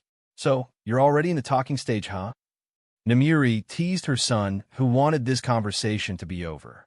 "This food is really good, Mom," Izuku said, trying to change the conversation, and his parents laughed. The family finished dinner, and Izuku was teased by his parents some more about him having a crush on Momo. Izuku would have to add another revenge scheme on his father, since he is the one who brought up his crush at the table. He knew that his dad wanted to get revenge on him, telling his mom that he nearly expelled someone on the first day, and what better way to do that than tell his wife that their son had a crush. He played the game beautifully, and Izuku lost, but he would have his revenge. Once he finished helping his mother with the dishes, Izuku played a few games of League of Legends before calling it a night. He found it funny, but a complicated game like League of Legends really was relaxing for him, and he loved playing mid-lane mages like Ahri and Ziggs. He won all the games that he played in, and once that was over, he hit the shower and reminisced on the day. He was glad he was able to convince his dad not to expel that Mineta kid, though there was something that was bothering him. Izuku acted like he didn't see, but he was very aware of the boy with half red and half white hair seemingly observing him. Izuku found it kind of weird, but he couldn't really focus on the guy because he had to worry about the assessment test. After the test was over and he was walking with Momo to the classroom, Izuku wanted to ask the guy what his problem was. Unfortunately, Izuku never got his chance because the kid left without saying a word. Hopefully tomorrow he could have a conversation with the guy, if the guy wanted to, that is. Izuku was the kind of person that was not going to force anything on anyone, so if the guy was not going to talk, then he would not make him. He was looking forward to talking to Momo more tomorrow, as well as Ochaco and Tenya. They seemed nice enough. Izuku was glad to have gotten friends so early. He was worried that he was going to have to wait a while to make some. Once he was done with his shower, Izuku meditated for a few minutes before climbing into bed. He wondered what his second day at UA would be like tomorrow. Hopefully there would be some training to which he could actually use his quirk. Izuku was aware that they would also be starting the regular school classes tomorrow, like English and math. He knew that he had to take them, but he wasn't really interested in that stuff. Izuku would just have to hope that the classes would not be that boring and that they would move along quickly. With that, he went to bed, anticipating the next day at UA High. The next day came, and the morning was similar to the previous one. Izuku woke up and got dressed, ate breakfast with his parents, and they made their drive to UA. Izuku felt that he was one of the only students at his school not to take the train, but he liked it that way because he didn't really do crowds. He listened to music the whole way there and got caught up with some hero news that had taken the front pages. Next thing that he knew, they were at UA. Time really does fly when listening to music. Izuku told his mom goodbye and his dad that he would see him in a bit, and then he went to the classroom. Seeing as though he was the first one in the classroom again, Izuku just put his headphones on and kicked back until the rest got there. He secretly hoped that Momo would show up first again and he could talk to her and maybe flirt with her as well. Unfortunately for Izuku, that didn't happen as a bunch of his classmates started coming in and started talking amongst themselves. Izuku sighed and went to talk with Ochaco and Tenya, as well as Momo, who came in later. Izuku and his classmates partook in the regular classes that morning, classes that all schools taught. The first was math class with Ectoplasm, a pro hero and a teacher. Izuku knew that this class would be difficult because the man seemed to go all out on the first day, showing them equations and variables that he knew the class would not understand. Izuku had the feeling that Ectoplasm enjoyed seeing the looks of confusion and misery on his students' faces, so Izuku knew that he was just getting started. After that was the English class that they had with Izuku's Uncle Mike, and let's just say that he was more excited than they were. Present Mike was currently teaching grammar exercises, and the majority of the class looked bored out of their mind. The only one that looked excited was Momo, and Izuku guessed that she was a know-it-all kind of girl. She was so smart and carried herself so well that Izuku could very much see why she was a recommended student. Present Mike asked a question to the students, and most of them gave him blank stares in response. Mike tried to liven up the room by saying that grammar rules, but the atmosphere stayed the same. Izuku just shook his head in amusement. It would seem that his Uncle Mike would always have a tough crowd when he tried to liven the room, just like at the entrance exam. Izuku knew the answer to the question, but he let Momo do it because it seemed this stuff excited her. After that class was over, it was time to go to lunch, which Izuku was very much looking forward to. The cafeteria at UA was practically heaven for every student in attendance.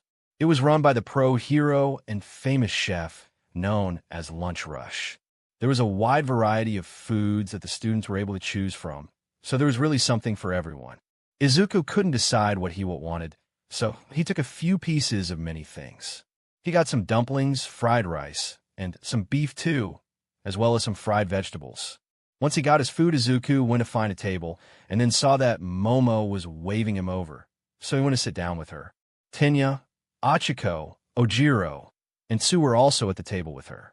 Guys, it's official, UA is the best, Izuku said with a grin as he started munching on his food, and his friends laughed. Aizawa, where does your food go? Momo asked in wonder as she looked at the boy gorging himself. In my stomach, Izuku said as he looked at her with a deadpan expression, and Momo hit him in the arm. JRK, I mean, how can you eat so much? It's like your stomach is a black hole. Momo exclaimed with a pout as she did not like being teased, and Izuku laughed. I mean, I train a lot, and the only day that I take off is on Sundays, so I can give my body a rest. Because of that, I get really hungry every day, so I have to eat a lot to satisfy that hunger. Besides, these muscles do not get this big without nutrition, Izuku said as he flexed, and Momo looked away to hide her blush. Damn it, blush, go away. Momo screamed in her mind, and her blush deepened when she saw the girls at the table smirking at her, and was thankful when Tenya spoke up. I agree, Aizawa. We must keep our bodies in tip-top shape if we want to become pro-heroes, Tenya said as he was doing his hand-chopping thing. Yeah, what Ida said, anyway, I've been wanting to ask you something, Yaoyorozu. You were a recommended student, right? Izuku asked, and Momo got out of her stupor. Yes, that's right. My school and tutors all thought that I did really well, so they gave me a letter of recommendation. Because of that, I did not have to take the regular entrance exam. Mine was rather a test to see what I could do. My spot was already secured, Momo explained, and Izuku nodded. Why, you must be really good then. Are you the only recommended student here? Izuku asked. Well, I think part of my recommendation was thanks to my family's influence. They run one of the biggest technology companies in Japan. To answer your second question, no, I am not the only recommended student in Class 1A. Todoroki is the other one, Momo informed Izuku, who nodded. Don't sell yourself short. You earned your place here at UA whether your parents have influence or not. Also, who is Todoroki? Izuku asked, and everyone looked at him shocked. Aizawa. He's the one with the red and white hair. You didn't know? Ochaco asked, shocked, and Izuku's eyes widened. Oh, is that his name? He left yesterday before I could introduce myself to him, Izuku said honestly. Yes, but Aizawa, you really didn't know who he was? Shoto Todoroki is the son of the pro hero Endeavor, Tenya exclaimed, and Izuku's eyes widened. Endeavor was the #2 hero in Japan, the Flame Hero to be precise. Just one spot under All Might, he was the man responsible for saving many lives and putting many criminals in jail. He had quite the good hero reputation, even though his personality is that of an egotistical prick. The boy now known as Todoroki was Endeavor's son. No wonder he got the recommendation to go to UA, considering that his father was a UA alumni. Admittedly, Izuku did think that Todoroki's glare was very familiar, but he would never have guessed it was because Endeavor was his dad. Whoa, so Endeavor is his dad? That's awesome. He must be crazy strong then, Izuku said in wonder as he ate his dumplings. Yeah, he is, but Aizawa, you really did not know who he was? I figured that you did, because Todoroki was staring at you during the whole assessment test, Tsu said, and Izuku looked at her. So you saw that too, huh? I never saw the guy before our first day, and I wondered what that was about. I figured that maybe he would talk to me about whatever was bothering him after the test, but he just went home. I found it really weird. Maybe we will find out what his problem is during whatever hero training that we have today, Izuku said, and everyone nodded. Izuku and his friends finished their food and were just talking amongst themselves before the bell rang, and it was time to go to their next class. Luckily for them, this was not one of the general classes, as it was finally time for another hero class. Izuku and the others hoped that it would be training and not just a class about hero laws or something like that. They had enough learning about laws and information in the general classes that they had been in all morning. Izuku and his classmates had gotten to their classroom and saw that there was no teacher there to greet them. Seeing as though the teacher was probably running late, the students just passed the time talking and having conversations, besides Bakugo and Todoroki, who were just brooding. Tenya was in the front of the room trying to get everyone to sit in their seats, but his classmates were just ignoring him, and he felt depressed. Izuku was talking to Momo about something that sounded like a stampede coming to their door. "What the hell is that?" Izuku asked, and the others wondered the same thing until they heard someone. "I am here, coming through the door like a hero," All Might shouted as the students got in their seats with smiles on their faces. "Holy CRP, it's really All Might," Kaminari exclaimed happily. "So he's a teacher here. This semester is gonna rock," Kirishima shouted in excitement. "Look, he's wearing the costume from the Silver Age. Oh man, I'm getting goosebumps, it's so retro." Ojiro cheered as All Might strutted to the podium with his famous grin on his face. "Welcome to the most important class here at UA High. Think of it as Heroing 101. Here you will know the basics of being a pro and what it means to fight in the name of good. Now, let's get into it. Today's lesson will pull no punches," All Might declared as he held up a card that said Battle. "Fight Training," Bakugo said excitedly, and Izuku smirked behind him. Well, now we know what gets him excited. Izuku thought amused as he turned his attention back to All Might. But one of the keys of being a hero is looking good. These were designed for based on your quirk registration forms and the requests you sent in before school started. All Might explained as he pointed to the briefcases coming out of the wall, and the students cheered in excitement. "Costumes, I can't wait to see how mine turn out," Izuku said with a grin, and the others thought the same thing. "Get yourselves suited up and then meet me at Training Ground Beta," All Might ordered. "Yes, sir," the students responded as they eagerly got their briefcases and then went to the locker rooms to change. When the students got to the locker rooms, Izuku opened his up with excitement to see how his costume turned out from the form he submitted. Needless to say, Izuku was very pleased to see that his costume was everything that he wanted it to be. The first piece was a black leather hoodie like Ronin used to wear, along with metal arm guards and shoulder pads attached to it. Then there were his black leather pants that had compartment for his cyber kunai that he asked for, as well as some other gear. His boots were also black, and he placed his capture chain in on the back of his pants under his hoodie so it could remain hidden. The coolest thing to Izuku about costume was the black visor that covered his eyes and made it unknown to his enemies when his quirk was activated. He always thought that the goggles that his father wore were kind of lame, but knew that he needed to keep his eyes hidden. So, his solution was this black visor that added to his all-black costume. It really made Izuku look like a cyber ninja, and he loved it. Izuku also took his earrings out and replaced them with fake black hoop earrings that he had, so that he would not mind if they got destroyed. Once Izuku got everything situated, he made his way outside with his classmates to where All Might told them to be. He wanted to get a better look at everyone's costumes, but unfortunately, they were walking in a dark hallway, so he would have to wait until they got outside. He was really curious to see what Momo's looked like, considering that her family was very wealthy and probably could get her a really cool costume. Finally, Izuku and his classmates walked out into the open and saw All Might grinning in front of them. They say clothes make the pros, young ladies and gentlemen, and you are the proof. Take this to heart. From now on, you are all heroes in training. This is getting me ramped up. You all look so cool. All Might said excitedly, and they all smiled. Izuku had to agree with what All Might said. His classmates had some really cool costumes. He liked Kirishima's, as it really showed how much of a brawler he clearly was. He thought that Mina Ashido had the most stylish costume in the class. She looked like some kind of disco dancer. As much as he hated to admit it, he found Bakugo's costume to be pretty cool, as he looked like a walking explosion.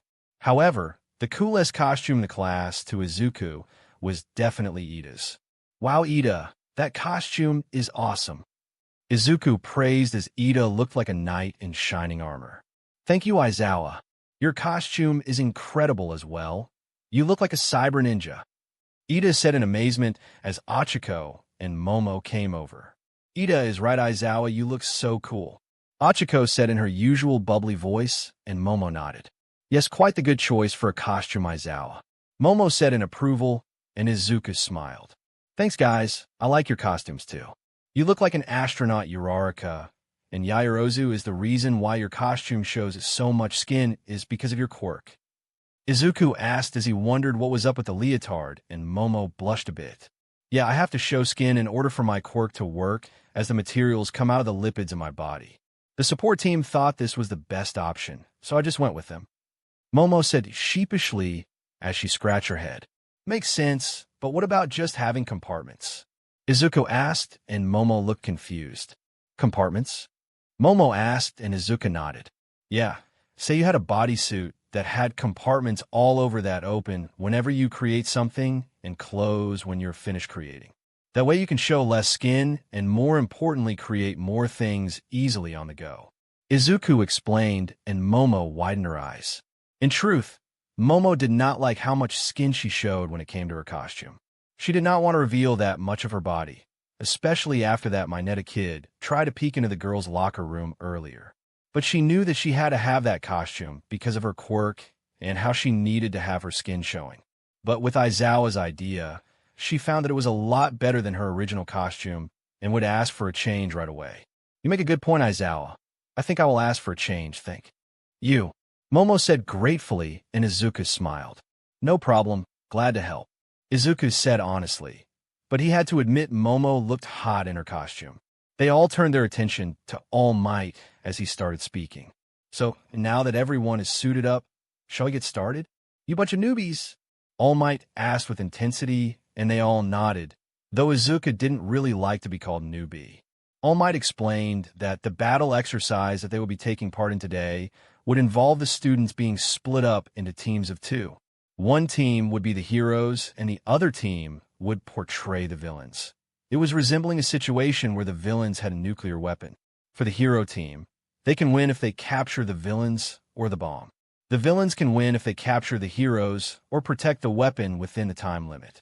Once All Might finished the explanation, he had the students draw lots to see which pairs they would be in. Izuku found that he was going to be paired with Ochaco, which he was happy about if he was being honest. Of course, his number one choice was Momo, but Ochaco was nice, and she had a cool quirk, so it would be easy to work with her. They were team, so it was likely they were going to be the first group up. Izuku wondered who their opponents would be. Just then, All Might was preparing to draw 2 balls from 2 boxes. I declare that the first teams to fight will be these guys. All Might exclaimed as he drew teams A and D. Team D was Bagwo and Ida. Well, I guess we're up. Izuku told Ochaco, and she nodded with a smile. Team A will be the heroes, and Team D will be the villains. Everyone else can go to the monitoring room to watch the match. All Might explained. Yes, sir. The students said, and the teams went to the building. Izuku had a pretty good idea on how to win this exercise, considering that his opponents were Bakugo and Tenya. He had only known both for pretty much 3 days, but he knew how they thought and how they acted. Bakugo acted so high and mighty that Izuku was 99% sure Bakugo was going to try and take Ian Ochaco on at the same time. Then there was Tenya, who had such a serious demeanor that he would likely stay near the bomb the entire time. They would likely separated, so Izuku and Ochaco would use that to their advantage. Bad guys, go on in and get set up. Good guys, you'll have 5 minutes before you can entire the building and the exercise will start. All Might instructed, and they all nodded. Yes, sir. Everyone but Bagwo responded. Young Ida, young Bakugo. The key to being successful in this challenge is to embody villain. Think from the perspective of an evildoer. All Might suggested. Got it. Tenya said with a nod as Bakugo just brooded. If things go too far, then I will step in. All Might said, and Tenya nodded. Izuku and Ochaco were looking at the floor plans of the building that they received from All Might. There were plenty of ways to enter the building, and both of them thought that they should enter through the window in order to be stealthy. Izuku was looking at the layout and thought that his plan would work, considering that the building was like a maze. There were multiple floors and pathways, giving multiple openings for sneak attacks and quick escapes. Izuku turned to Ochaco and prepared to tell her of his plan. Hey, Uraraka, I got a plan for us to win this thing. Fact is, this was probably the best group that we could have gotten. Izuku said honestly, and Ochaco's eyes widened. Really, why is that? Ochaco asked, confused. Think about it. Bakugo is so arrogant and thinks that he is the best, so he will most likely come looking for us on his own. Ida is very serious about this hero training and will likely stay with the bomb as he takes on his villain role. That would leave the two of them separated. So I will distract Bakugo, and you will find a room where the bomb and Ida are. When you do, radio to me, and I will restrain Bakugo, and we can take on Ida and grab the bomb. Sound like a plan? Izuku asked, and Ochaco nodded. Yeah, that sounds good. But how exactly are you going to subdue Bakugo? Ochaco asked, and Izuku widened his eyes. Oh, I forgot. You guys don't know about my quirk. Now we have even more of an advantage. Uraraka, my quirk is called Suppress. I can take away someone's quirk, and I can paralyze those who have mutant quirks. It goes away when I blink, though, and I can't use it over and over again, since it gives me dry eye. Speaking of which, I use my eyes to activate it, hence the visor. Izuku explained, and Ochaco looked shocked. Wow, really? That quirk is awesome. With a power like that, I know we can win this. Ochaco said cheerfully, and Izuku smiled. You're right, we got this. Izuku said confidentially, and they heard All Might's voice. All right, let's begin the indoor combat training. Team A and Team D, your time starts now. All Might commanded, and the two nodded at each other. It was go time. Izuku and Ochaco got into the building from the window. They treaded carefully because the building had a lot of blind spots. Izuku took point while Ochaco took the rear, going down every hallway that was in front of them in order to find a bomb. Both of them knew that Bakugo would be there any second to try and attack, leaving Ida alone with the bomb. They turned another corner and speak of the devil. Bakugo jumped from a pathway and tried to attack them, to which they dodged. Uraraka, you okay?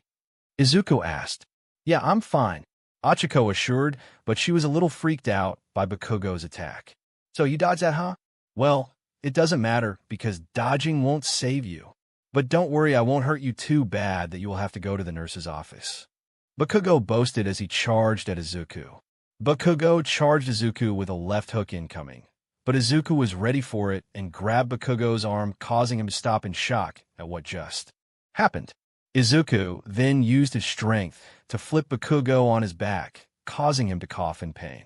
Bakugo got up in outrage and charged at Izuku, who smirked. His plan was working as Bakugo was getting riled up. Bakugo tried kicking Izuku, but he blocked it, and when Bagwo tried punching him, Izuku knocked his fist away, spun around, and then kicked Bakugo in the face, causing him to stumble back. Wow, look at those moves! Ochaco said amazed, and Izuku smirked. I'll handle him. Do as we planned. Izuku ordered, and Ochaco nodded seriously and left. Meanwhile, in the monitor room, All Might and the other students were stunned at what just happened. All Might knew that Izuku was strong and level-headed, going back to the sludge villain incident and the entrance exams, but seeing him like this was something else.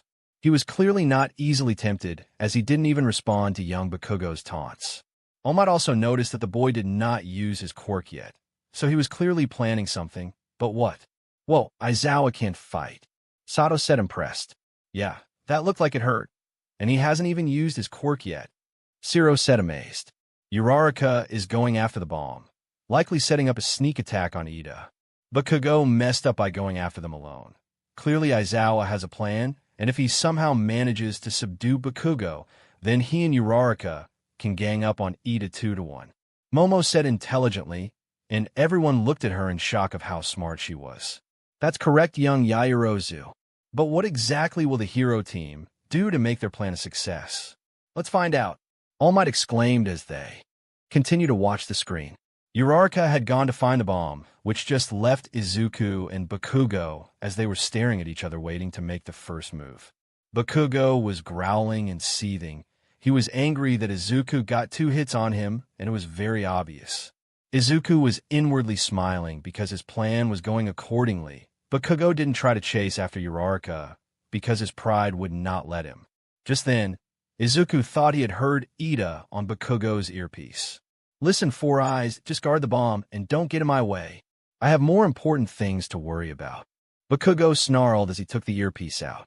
Well, that makes things easier, Izuku thought with a smirk on his face.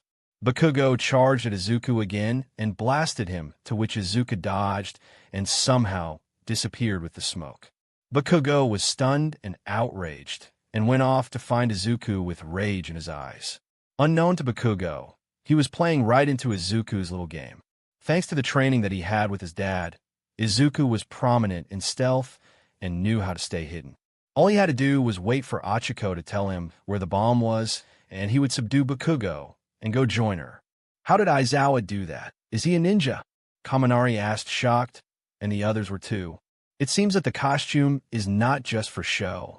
Take note of his technique, students. He used young Bakugo's own attack against him, and is using the area to his advantage.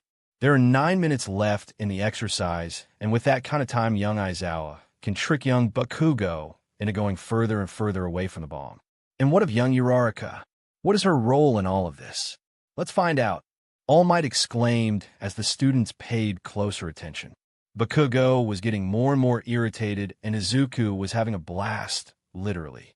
Bakugo kept blowing doors down to find Izuku, and Izuku timed the sound to use his capture chain to swing across the ceiling. He knew that it was only a matter of time before Ochaco found the bomb, and he couldn't keep distracting Bakugo forever. Soon enough, Bakugo would probably figure out his plan, and then they would have to improvise. Just then he heard Ochaco calling him through the earpiece. Aizawa, I found the bomb, and Ida, it's on the 5th floor in the middle.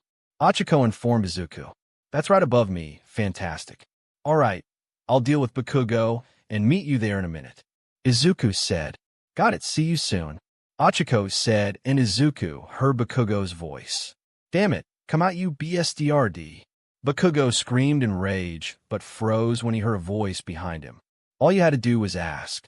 Izuku said coolly while hanging from his capture chain. Bakugo immediately went to attack, but found that his quirk wasn't working. What the hell? What happened to my quirk? Bakugo asked, dumbfounded, and Izuku smirked. Oh, did I do that? Izuku said nonchalantly as he dropped to the ground. Izuku immediately wrapped his capture chain around Bakugo and was met with little resistance, considering that Bakugo was still stunned about his quirk not working. Izuku wrapped the chain good and tight around Bakugo and made sure to keep himself from blinking as he did not want to give Bakugo's quirk back to him. He wrapped the chain around a pole and lifted Bakugo up, leaving him hanging from the ceiling, and broke a piece of the chain off. Let me go, you BSDRD. You may have an erasing quirk, but it can't last forever, and when it's up, you're dead. Bakugo threatened, but Izuku didn't flinch. You're right, it doesn't last forever, but I'm not telling you when it turns off. By the way, you can do whenever you want when it does, but you might want to watch where you land. Izuku said as he threw some caltrops under Bakugo. What are you? Some wannabe but ninja? Bakugo asked enraged. Guess so. I must thank you for making my plan go swimmingly. It was clear that you're going to go rogue on the mission. If one of you really was going to go after us, it should have been Ida. His quirk would have made it difficult for us to win because he's so fast, but being locked in that room isn't doing him any favors. I get that you wanted to prove your strength or whatever, but you really should have talked this over with your partner. Izuku said honestly as he went off to find Uraraka and left Bakugo to his screaming. Izuku saw that there were 7 minutes left, which was plenty of time to finish the exercise. He met up with Ochaco and deactivated his quirk when he blinked. He doubted that Bakugo would notice since he was too busy screaming. They both agreed to walk in on Ida. Izuku was going to take away his quirk and restrain him while Ochaco would touch the weapon. When they walked into the room, they saw Ida laughing like a villain. Behold, I am the embodiment of evil, Ida said while laughing maniacally, and it took all of Izuku and Ochaco's souls not to burst out laughing. Yeah, sure you are, Izuku said as he activated his quirk and sent out his capture chain, to which Ida tried to dodge, but found out that his engines were not working. What is this? Ida asked in shock as the chain wrapped around his body.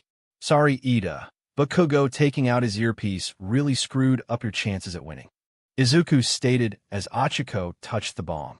No hard feelings, Ida, Ochaco said cheerfully as they won the exercise. No, the weapon, Ida shouted in despair of his loss. Meanwhile, All Might and the other students could not help but marvel at what the hero team just did. Their plan was perfect. They took advantage of the villain team's emotions and turned them against each other.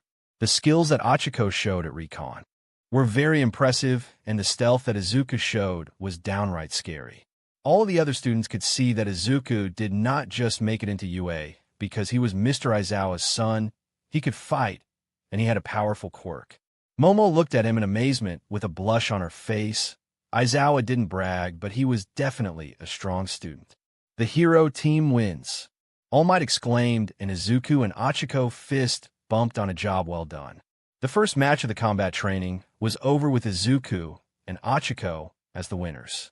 Bakugo was still shouting for someone to get him down as he was pissed about losing the match. Meanwhile, All Might and the students in the monitor room were stunned at what they just saw. Izuku and that chain of his was something else, and the students felt like they were in a ninja movie. Ochaco wasn't bad either as she played her role perfectly. The students also thought Bakugo screwed up big time as it looked like he didn't even care about the assignment. He just wanted to fight. It was good that Ida stayed true to the mission, but he couldn't really do anything while inside that room. Momo was happy that Izuku and Ochaco won, and she had to admit that Izuku looked cool when he smirked and fought confidently. All Might went to the site, and the students conversed among themselves. That was insane. I can't believe Aizawa has a quirk that can take other quirks away. Kirishima exclaimed. Yeah, but his fighting skills are amazing. He uses that chain like it is a part of his body, and he did all of that cool ninja stuff with it. Not to mention that Uraraka is no slouch either. Mina said with excitement. Man, I would be scared if I was a villain and was facing Aizawa. It's not just his quirk or his fighting moves, the dark visor and the way he acts. No criminal is going to want a problem with him. Kaminari said, and some students agreed with him. He showed a lot of his skills in such a short amount of time. Clearly, Aizawa is good at stealth and reading people's emotions. Just look at what he did to Bakugo. Aizawa and Uraraka must have known that Bakugo was going to go after him, and Uraraka went to find the bomb while Aizawa manipulated Bakugo, getting him angry. After he disappeared, there was no way Bakugo was going to go after Uraraka and not Aizawa, giving her plenty of time to find Ida and the bomb. Both of the villains played right into their hands. The usually silent Todoroki pointed out, and everyone looked at him stunned that he talked. The robots that UA had helped clean the area of the first match so that they could get rolling right into the second one. The robots pushed the caltrops that Izuku threw on the ground into their trash can and released the chain on Bakugo. He got down and immediately went on a rampage, but All Might was there to stop him and told him to calm down and to learn from his loss. All Might then told the hero team good job and instructed the students to join the others in the monitor room. When they got back to the waiting room, the other students went over to Izuku and Ochaco and told that they were awesome and their plan was brilliant. Izuku and Ochaco told them all thanks, and Izuku saw Momo smiling at him and winked at him. He smiled back, though on the inside he was excited because it seemed like Momo thought he was cool. Just then it seemed like All Might wanted their attention, so they gave it to him. Well done, both teams. The MVP for this exercise is young Aizawa. Any guesses why? All Might asked with a grin, and not a second later Momo's hand shot up. Sir, I can tell you why. Aizawa read the situation and planned accordingly. He knew what the villains were going to do. He figured that Bakugo would have emotion cloud his judgment and rush into a fight with the heroes. He also knew that Ida would embrace this challenge, given his respective nature, and not leave the area where the bomb was. Because of this, he was able to create a plan where there would be no damage to the hero team, and they could retrieve the weapon. Knowing that Uraraka's quirk is not really combat-suited, he sent her to find the weapon while he dealt with an enraged Bakugo. You could also make the case that Uraraka was the MVP of this challenge, seeing as though she completed her assignment and used her quirk to make sure she wasn't heard by Ida. However, Aizawa was the one who used Bakugo's explosions to his advantage and took him out at the precise moment, giving him and Uraraka the perfect victory against the villains. Momo said intelligently, and everyone looked at her shocked at how smart she was. DMN shows why she got a recommendation to attend UA.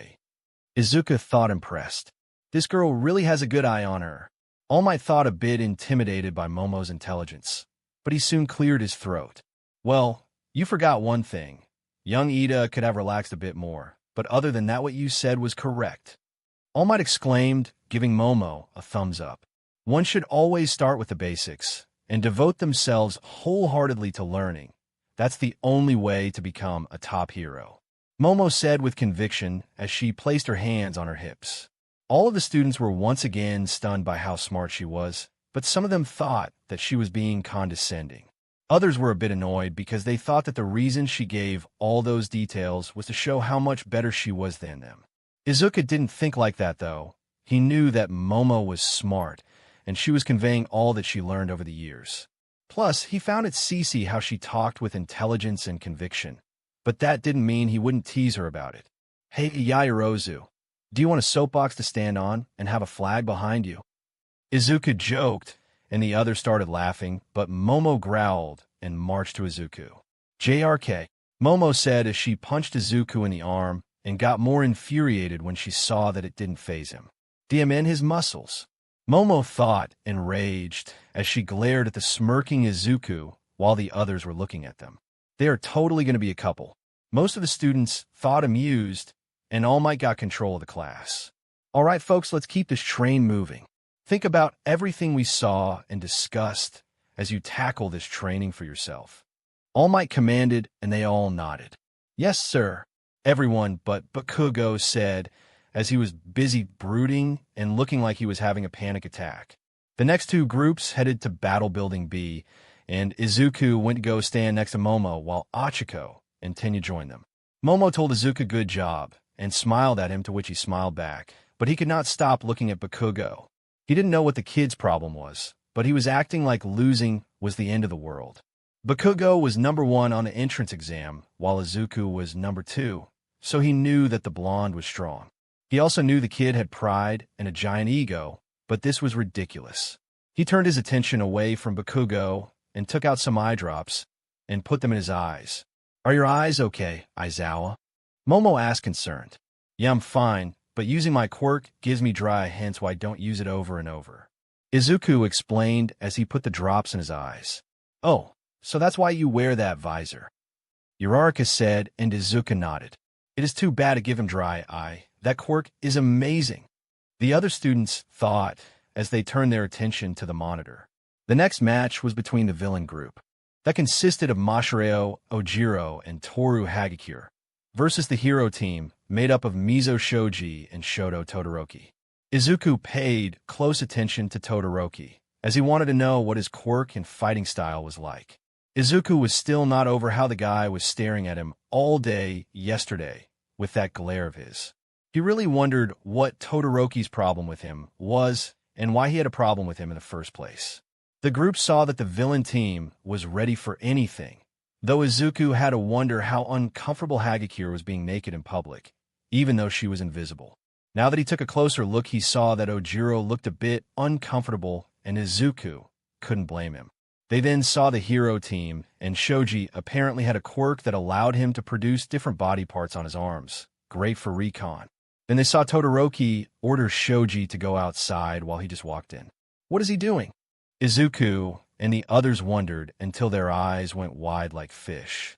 Out of nowhere, ice started spraying from Todoroki's right foot and right hand. Soon the whole building was covered in ice. Hagakure and Ojiro had their feet frozen to the floor and couldn't move. Well, they probably could if they wanted to, but the skin on their feet would be gone. Todoroki calmly went up the stairs and went into the room where the villain team was. When he got there, he calmly walked to the weapon and placed his hand on it. The villains could do nothing to stop them. Holy Mother of God! Izuku said, amazed, but was shivering like everyone else since the ice reached the monitor room. That quirk is incredible, Momo said as she was freezing and knew that she should go with Izuku's suggestion on her costume. He has capacitated them without compromising the weapon or his teammate. Take note of his techniques, students, All Might said while shivering, and the other students nodded. When Todoroki's hand touched the weapon, All Might declared the hero team the winners and asked them to come back. Todoroki then placed his other hand on the weapon, and suddenly all of the ice was melting, and there was steam coming from his hand. The students were amazed. Todoroki kind of had two quirks, fire from his left side and ice from his right side. They all then watched Todoroki calmly walk out of the building. "Holy CRP, he's strong," Sato exclaimed. "That guy is kind of intimidating, kind of like you, Aizawa," Kaminari said as he turned to Izuku. "You think so?" Izuku asked while scratching his head. He didn't think he was intimidating at all. He got on a recommendation, so he must be good, Sue stated. "Moving on, let's have a review of the second match. After that, we will move on to our next battle." All Might instructed, and the students nodded. "Yes, sir," everyone but Bakugo said. The rest of the day went off without a hitch. Izuku was excited to see everyone else's quirks and fighting styles. He saw Zero use his tape coming from his elbows and thought it was cool because he was like a version of that American comic book hero Spider-Man. He had to admit, though, that Aoyama Kid was a bit weird and seemed to like himself and his look a lot. The other thing that Izuku didn't like was how Mineta was getting looks at Yaoyorozu, more specifically her backside. The matches went quickly, and before they knew it, their first combat training class was over and done with. It truly seemed like Izuku's class had what it takes to strive at UA, considering that all of them understood the basics of their quirks and how to apply them. Izuku noticed that Bakugo had not spoken a single time since their match, usually brooding in the corner. He wondered what made Bakugo so competitive and prideful, and why he acted like this. Just then he turned his attention to All Might. "That's a wrap. Super work. You really stepped up to the plate, and we had no major injuries. You all should be proud. Excellent first day of training all around," All Might exclaimed with a thumbs up. "It's nice to hear some encouraging words after our homeroom class." Mr. Aizawa was kind of a buzzkill. "Oh, sorry, Aizawa," Sue said sheepishly, but Izuku waved her off. "Don't worry about it. Dad strives to be a buzzkill, trust me," Izuku said honestly, and his classmates laughed.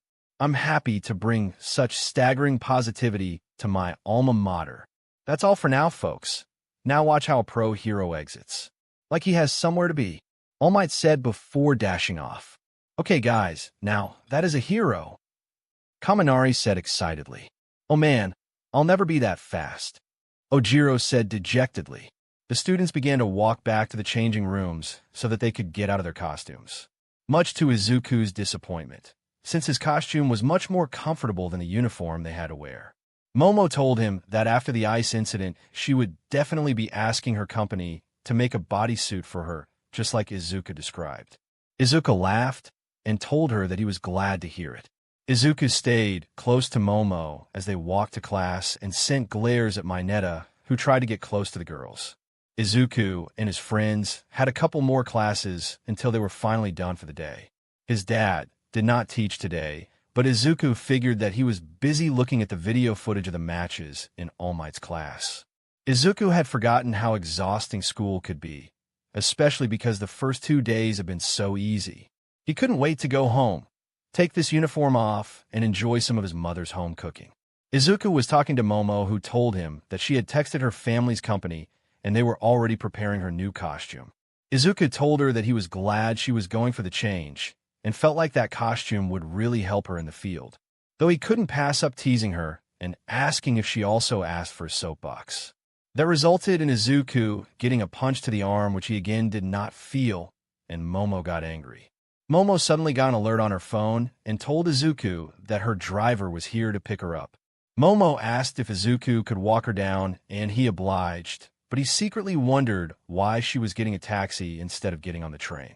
When they got down there, Izuku was shocked to find not a taxi, but an actual limousine. He really wanted to ask Momo how much money her family had, but knew that it was a rude question, so he decided against it. They nearly made it to the limo before they were stopped by a voice. "Hey, Aizawa," an angry voice belonging to Katsuki Bakugo yelled out. "Yeah," Izuku asked, wondering what this was about, and Momo was confused too. "I came first in the entrance exam, but you beat me today without even being hit by me. Then I saw how that icy hot guy froze the building and won in no time at all. I even agreed with Ponytail over there. My attacks were so stupid. Enjoy that win, because it's the last one you're going to get. Got that? That goes for Icy Hot too, and you as well, Ponytail. Just because you're smart doesn't make you better than me, and I'll prove it next time. Bakugo exploded as the two looked at him with wide eyes. Bakugo, Momo said with worried eyes, but he just glared at her. Don't you dare look down on me. Bakugo roared, and Izuku stepped in front of Momo. Hey, watch your tone. You're the one who came up to us and started yelling all this nonsense. It was just one training session. Stop going so dim and overboard about it. Izuku said with a glare, and Bakugo glared back. Listen up. I'm just getting started. I'm going to be the #1 hero, so just stay out of my way. Bakugo yelled as he stomped away, leaving Izuku and Momo bewildered. Well, that was a thing. Izuku said, weirded out, and Momo nodded. It's a bit concerning if I'm being completely honest. It's only the second day, and Bakugo acts like that when he loses. If he acts like that on the first day, I can only imagine what he will do down the line. Also, even he admitted that going after you and Uraraka was stupid, so why did he feel the need to come yell at us about it? Momo asked, confused. Bakugo was the #1 scorer on the entrance exam.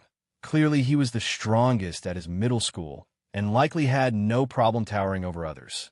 Considering his attitude, people treated him like the best at his school, so he thought he was the best coming into UA. Yet in just 1 hour, reality hit him in the face like a brick and showed him that UA is not like his old school. It really seems like that was the first time the guy experienced defeat.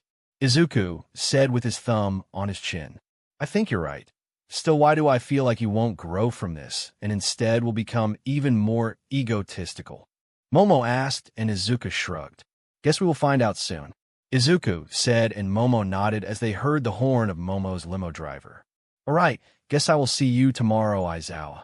Momo said as she waved goodbye, and Izuku waved back. Bye, Yaoyorozu, Izuku said as he watched her leave, and he himself went back inside to find his parents. Izuku went to the teacher's lounge where he found his mother going through some emails, but he didn't see his dad anywhere. Shrugging, Izuku went over to his mom and laid down on her lap, to which Namiri didn't even look down as she knew who it was. It didn't matter how old Izuku got, he would always be a mama's boy. She was still scrolling through emails, but Namiri ruffled Izuku's hair and stroked his neck. Hello, Aizu, Namiri said happily as she kissed her son's head. Hi, Mama. Where is Dad? Izuku asked as he let his mom keep stroking his back. Right here, kid. You look tired. Shota said as he walked in and kissed Namiri before ruffling his son's hair. Yeah, I am. I forgot how tiring school can be. Do you and Mom need to stay here for a little while longer, or can we go home? Izuku asked politely, and Shota smiled. Don't worry, son, we can go home. I know that you are probably exhausted after the day. I could do my work back at home, so let's get out of here. Shota said, and Izuku nodded happily as the family left the room. The Aizawa family got in their car and proceeded on their way home, and Izuku partook in his favorite pastime, listening to music. Though he would be lying if he said that his mind was empty, because he did have something on his mind. More specifically someone, and it wasn't Momo Yaoyorozu, it was Katsuki Bakugo. Izuku really did not want to make any enemies, but he felt like he just made a big one today. He was annoyed that he didn't say 2 words to the guy before, but now that he beat him, Izuku was on Bakugo's hit list. Izuku wondered what that was really about. No way it could just be the fact that he and Ochaco won the exercise today. It was the first combat class. No one really knew each other's quirks, so it's not like it was a full-on battle. Yet Bakugo acted like it was the worst thing in the world that he lost. At least Tenya acted with some decency and vowed to learn from it. Izuku feared that Bakugo's attitude would be a problem in the future and wondered how he could help fix it. When the Aizawa family got home, Izuku took a quick nap before dinner was ready. He wanted to rest up a bit before he trained later that night. After napping for a little, while his mom told him that dinner was ready, and he went to join his parents. Izuku told him about his day and that he won the first match in the combat class along with Uraraka. Both Shota and Namiri were proud, but secretly had no doubts that their son would win. He was very skilled. Izuku also told them that it was pretty easy considering that he tricked Bakugo into fighting him, and Bakugo went rogue on the mission. He told his parents that it seemed that all Bakugo wanted to do was fight people, hence why he wanted to be a hero, so he could fight bad guys. His parents nodded at that, but Shota was secretly thankful for that information his son just gave him. If he was being honest, Shota had been a bit worried about Katsuki Bakugo and his behavior and hoped he could change it soon. Once dinner was done, Izuku went to the dojo to train while Namiri was cleaning the kitchen and Shota was looking over the footage of today's battle training. It was true, Izuku and Ochaco took an easy win and made it look flawless. He would have to talk to Ida about being too in character and serious in battle, considering that it cost him the match. The reason why Shota had a frown on his face was because of how Bakugo was acting, and Namiri took notice of it. "What's wrong, dear?" Namiri asked as she finished cleaning the kitchen. "Come take a look. Our son wasn't kidding when he talked about Bakugo," Shota said as Namiri walked over, looked at the screen, and then her eyes widened. The footage showed Bakugo leaving his post from guarding the weapon to going off on his own and attacked Izuku and Ochaco. It showed Izuku dodging Bakugo's attacks and landing hits on him, causing Bakugo to get angry and giving Ochaco an opening to slip away. Namiri saw Bakugo completely go rogue from the mission, telling Ida to guard the bomb as he just wanted to hit Izuku. When Izuku vanished, Bakugo went on an angry explosion spree to find him. Then when Izuku captured him, Bakugo went into even more of a fit and didn't even try to think of a plan to get free. Namiri was proud of her son, but shook her head at the blonde's actions. "My God, if he acts that way in the field, then he could get a lot of people hurt.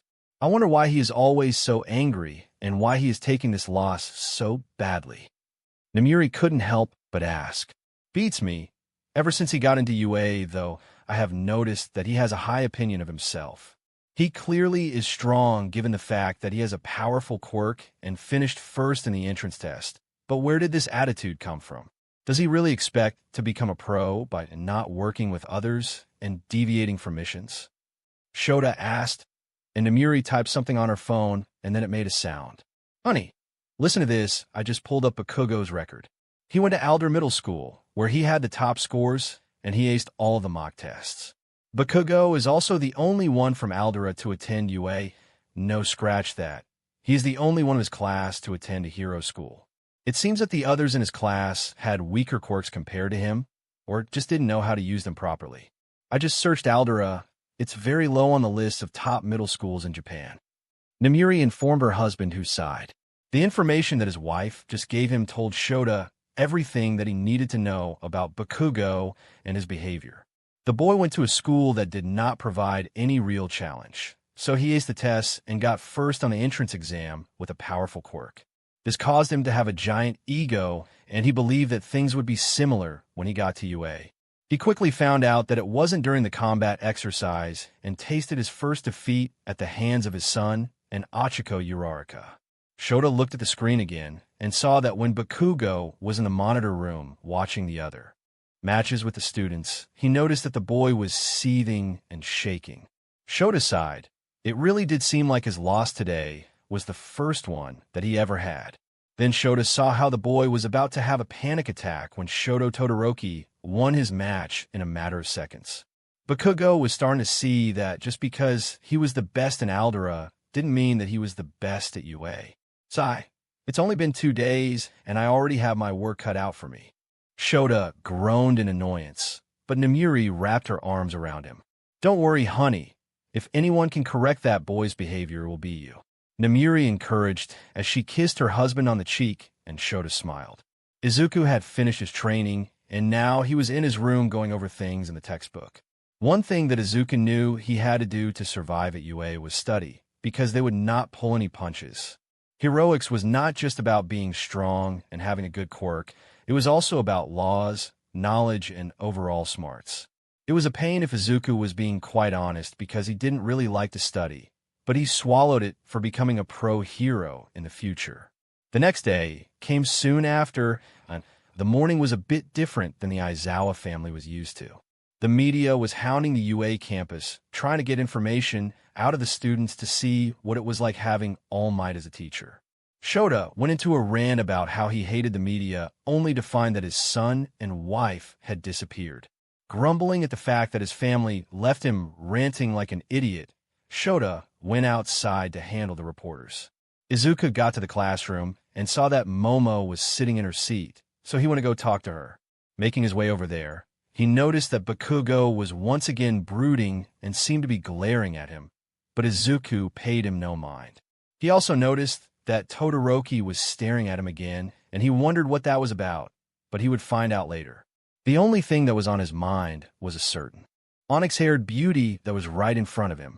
Momo excitedly told Izuku that she gave the company his ideas for a new costume, and they had already finished it.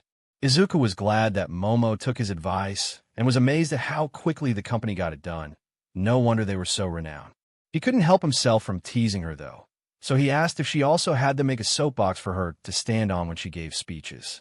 That got him to have one of her pens thrown at him, to which Izuku easily dodged and gave Momo a victorious smirk, to which she stuck her tongue out at him. "Hey, did Bakugo talk to you today?" he asked in a whisper, and she shook her head. "No, he didn't at all. He glared at me, but he was quiet." "What about you?" Momo asked. "Not a word, though I guess he's still angry, though," Izuku said, and Momo nodded as Shota walked in and everyone got in their seats. Izuku got one look at his dad and immediately wanted to burst out laughing, but decided against it. He knew how much his dad hated handling the media, and he looked so annoyed having to do it. Shota was glaring at his son mostly because he and Nomuri left him alone, and because it seemed like Izuku was enjoying his misery. He would get him and Nomuri back later, though. He would just have to think about what his revenge would be. Not wanting to waste any more time, Shota begun the class. "Decent work on the combat training, you guys. I saw the video feeds and went over each of the team's results. Bakugo, you're talented, so don't sulk over your loss like a child, okay? This school is very different from your old one, so learn to keep up," Shota told him, and Bakugo grunted. "Yeah, whatever." Bakugo scoffed as Shota turned to Tenya. "Ida, I appreciate you taking the task seriously, but there's a thing called being two in character. If you had been the one to go after Aizawa and Uraraka, you could have given them problems with your speed. But all you cared about was doing the task to the letter. There will be times where you have to get creative to stop villains. Keep that in mind, all right?" Shota told Tenya. "Yes, Mr. Aizawa," Ida said seriously. "Let's get down to business. Our first task will decide your future," Shota said seriously, and the students got scared. "Is it another quirk test?" The students asked in fear, and the Shota continued. "You all need to pick a class representative," Shota simply states, and the students exhaled. "Oh, but just a normal school thing." The students thought relieved. "So dramatic," Izuku thought with an eye roll at his father's antics. Then all of the students started shouting for everyone to pick them as class representative, something that Izuku took no part in. It's true that being a class representative would get you noticed by hero agencies, but Izuku was going to use the sports festival for that. A representative would show their leadership skills, since it was kind of like leading a team. Izuku didn't really seem himself as much of a leader. He was too laid back for that, he felt. If he had to choose someone, it would probably be Ida. He seemed to be the only one really serious about this stuff other than Momo. Speaking of which, Tenya disrupted the shouting by shouting even louder. "Silence, everyone, please," Tenya shouted, and it got everyone's attention. The class representative's duty is to lead others. That is not something that just anyone can do. You must first have the trust of every student in the classroom. Therefore, the most logical way to fill this position is democratically. We will hold an election to choose our leader, Tenya said dramatically as he raised his hand. "It's pretty obvious that you want us to vote for you." The students exclaimed, and Izuku chuckled. "He has my vote." Izuku thought amused. "Is this really the best idea?" Kaminari asked skeptically. "Yeah, we have only known each other for a few days, so how do we know who we can trust?" Sue asked with a finger on her chin. "Besides, everyone will just vote for themselves," Kirishima commented. "That's true, but that means that whoever gets multiple votes must truly be the most suitable person for the job. That's the best way, right, sir?" Tenya asked Shota, who was zipping up his sleeping bag. "Do whatever you want, just decide before my nap is over," Shota said uncaringly, and Izuku just shook his head at his father. "I know Dad gets tired from the work he has and the patrols he goes on, but this is ridiculous," Izuku thought in annoyance. "Thank you for your trust," Tenya said appreciatively. The class soon started to write the names of who they thought should be class president and place them inside of a box. Izuku voted for Tenya, even though he kind of did want to vote for Momo, but Tenya just seemed better at this. Not to mention that he clearly wanted to be the class rep, so Izuku would just let him have it. The votes were tallied up, and like Kirishima said, the majority of the class voted for themselves, but Momo had 2 votes. As for Izuku, how'd I get 3 votes? Izuku asked in shock. What? Why does Aizawa get to be class rep? Bakugo roared angrily. Bakugo, did you honestly think anyone was going to vote for you? Shiro asked with a laugh, and then Bagwo got even angrier. What did you say? Bakugo yelled. Only 1 vote, and it was my idea, Tenya said in despair. Did you not vote for yourself? Clearly that was the best option, Sato said, and Shota called Momo and Izuku up to the front of the class. We sure there wasn't a mistake? Izuku asked pleadingly, and his dad chuckled. Oh, this is just wonderful. My kid is going to get so much more work in less time to listen to music and play those games, Shota said with a smirk, and Izuku glared at him. I'm glad you think this is so funny, Izuku said with a frown as Shota just ruffled his hair. Aizawa, do you not want to be the class rep? Momo asked amused, and he sighed. No, it's too much work, Izuku said honestly, and the class laughed. This may not be so bad, though. I can totally get behind Aizawa being the class rep, Tsu said honestly. Yeah, and Yaoyorozu was totally on top of things back at the combat training, so this should be good, Kaminari said happily, and the class agreed while Izuku just sighed. The class was then dismissed, and the students went to the cafeteria for lunch. There at least Izuku could drown his sorrows with food. Lunch rush's cooking would always make him feel better. He knew that to be a fact. After he got his food, he went to the table where Momo, Tenya, and Ochaco were sitting and joined them. He sat next to Momo and instantly began eating the variety of foods that he grabbed from the cafeteria, hoping they would ease his pain. Because I gotta be honest, I'm kind of worried about this class rep position. I don't think I'm qualified. Izuku moped, but his friends disagreed. Aizawa, you are the son of 2 pro heroes and clearly didn't get in because of their influence. You have skills that none of us have. That is why you got the most votes, Momo said, and Tenya nodded.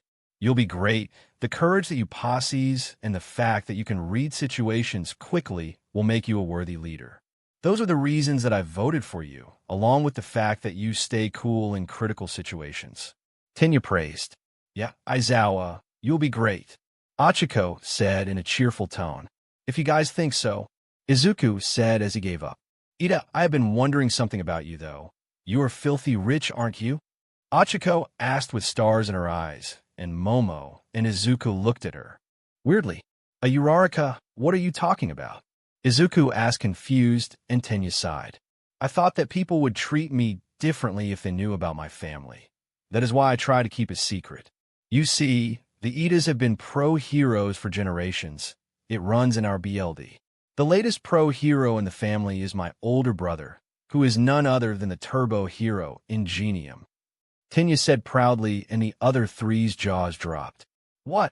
Momo and Ochaco said dumbfounded. Your brother is Ingenium? That dude rules, Izuku exclaimed, and Tenya nodded. Ingenium is an unmatched commander who honors the hero code. As the 2nd oldest Ida son, I strive to be just like him one day, Tenya said passionately, and his friend smiled at him. That is quite the admirable goal, Ida. I have no doubt that you will achieve it, Momo said with a smile as an alarm sounded off. What is that? Ochaco asked, freaked out. Warning, Level 3 security breach. All students evacuate immediately. The automated system sounded off. Well, that's not good, Momo said as she got up. Yeah, let's get the hell out of here, Izuku said as he got up, and his friends followed him to try and get outside. It was hard to do, so as all the students tried to evacuate at the same time, causing there to be a giant crowd getting to the door. Everyone was trying to push each other away, causing people like Izuku and Momo to get sandwiched.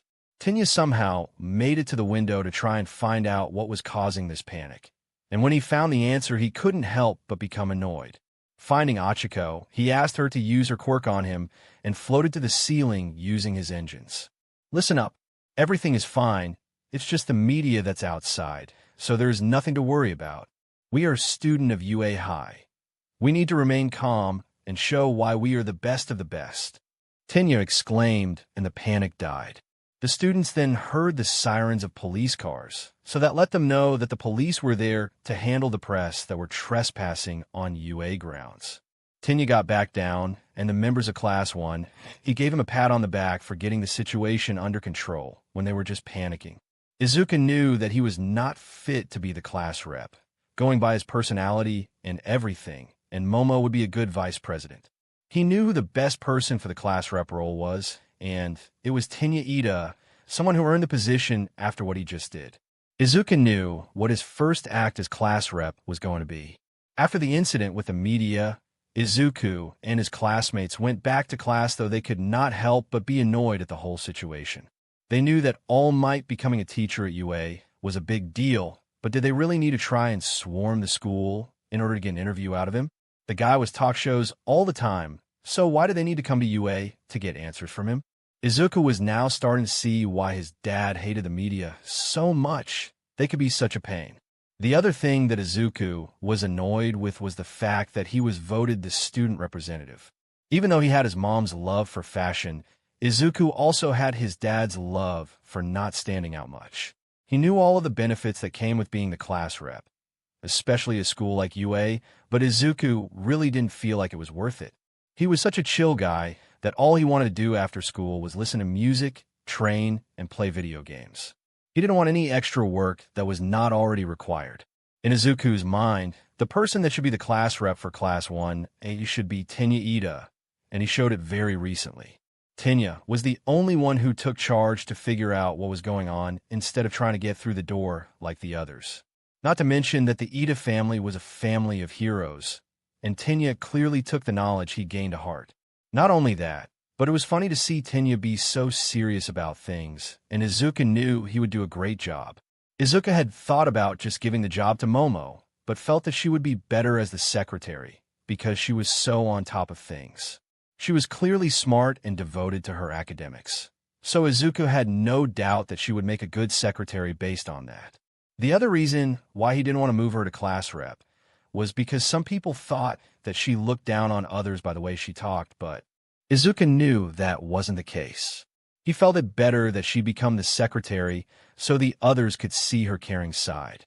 The students were all back in class, and it was about time for class to start. The first order of business would be assigning the other officer roles that go into the class representative. Izuku secretly hoped that he would not be volunteered for any of those roles after he gave his spot to Ida.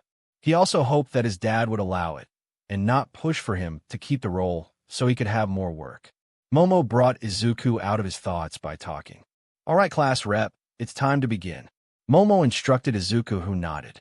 "Okay, first order of business is to select the other office roles, but first there is something that I want to say.